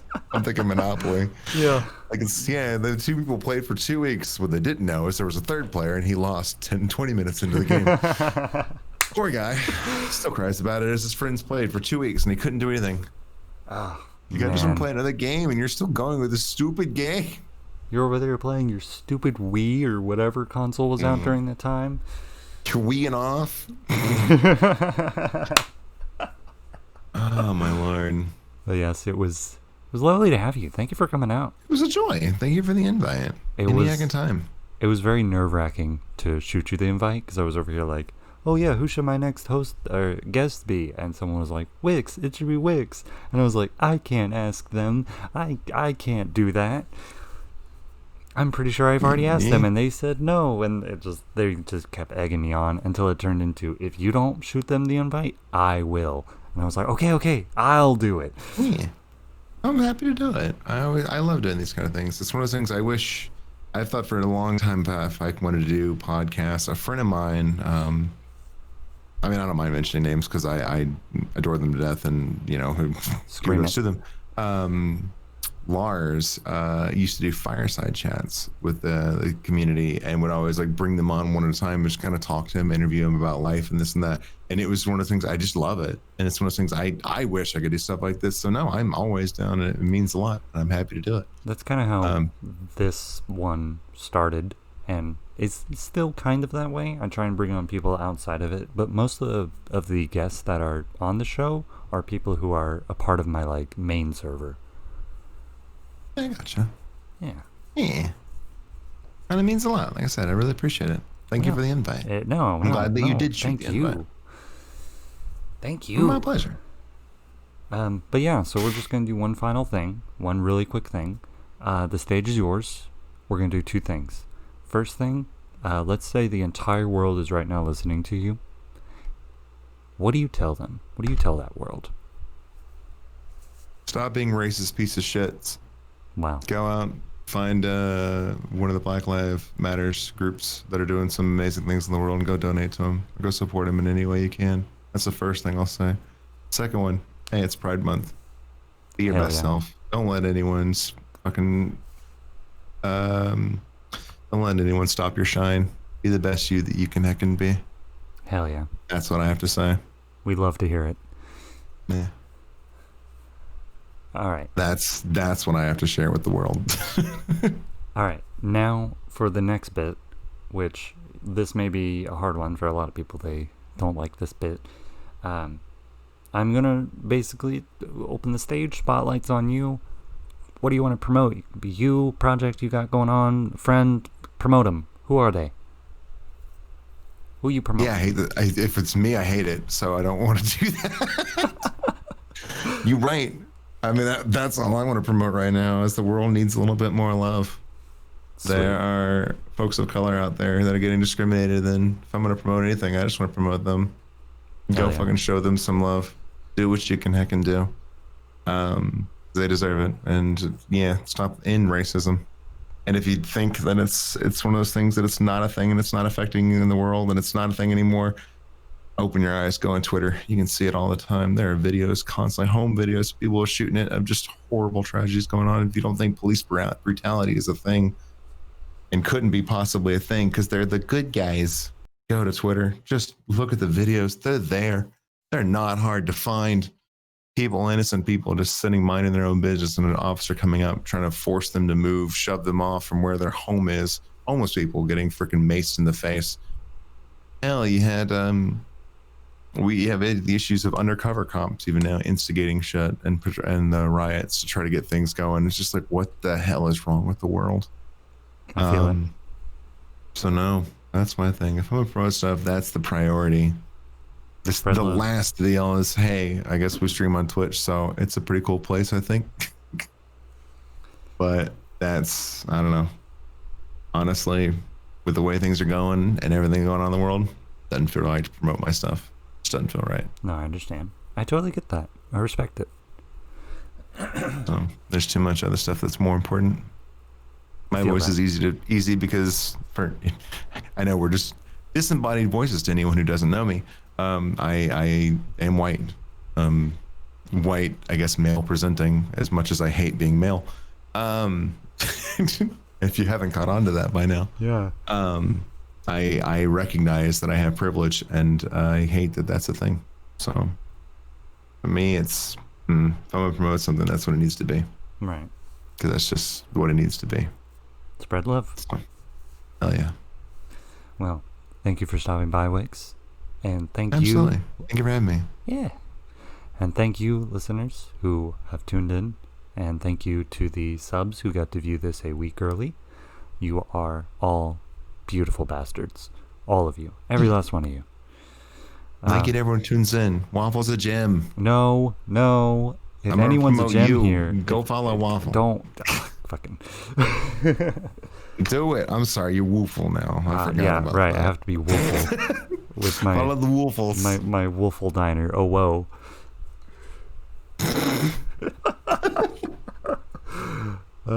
But thank you all for coming by. Appreciate it. Thank you, Wix, again.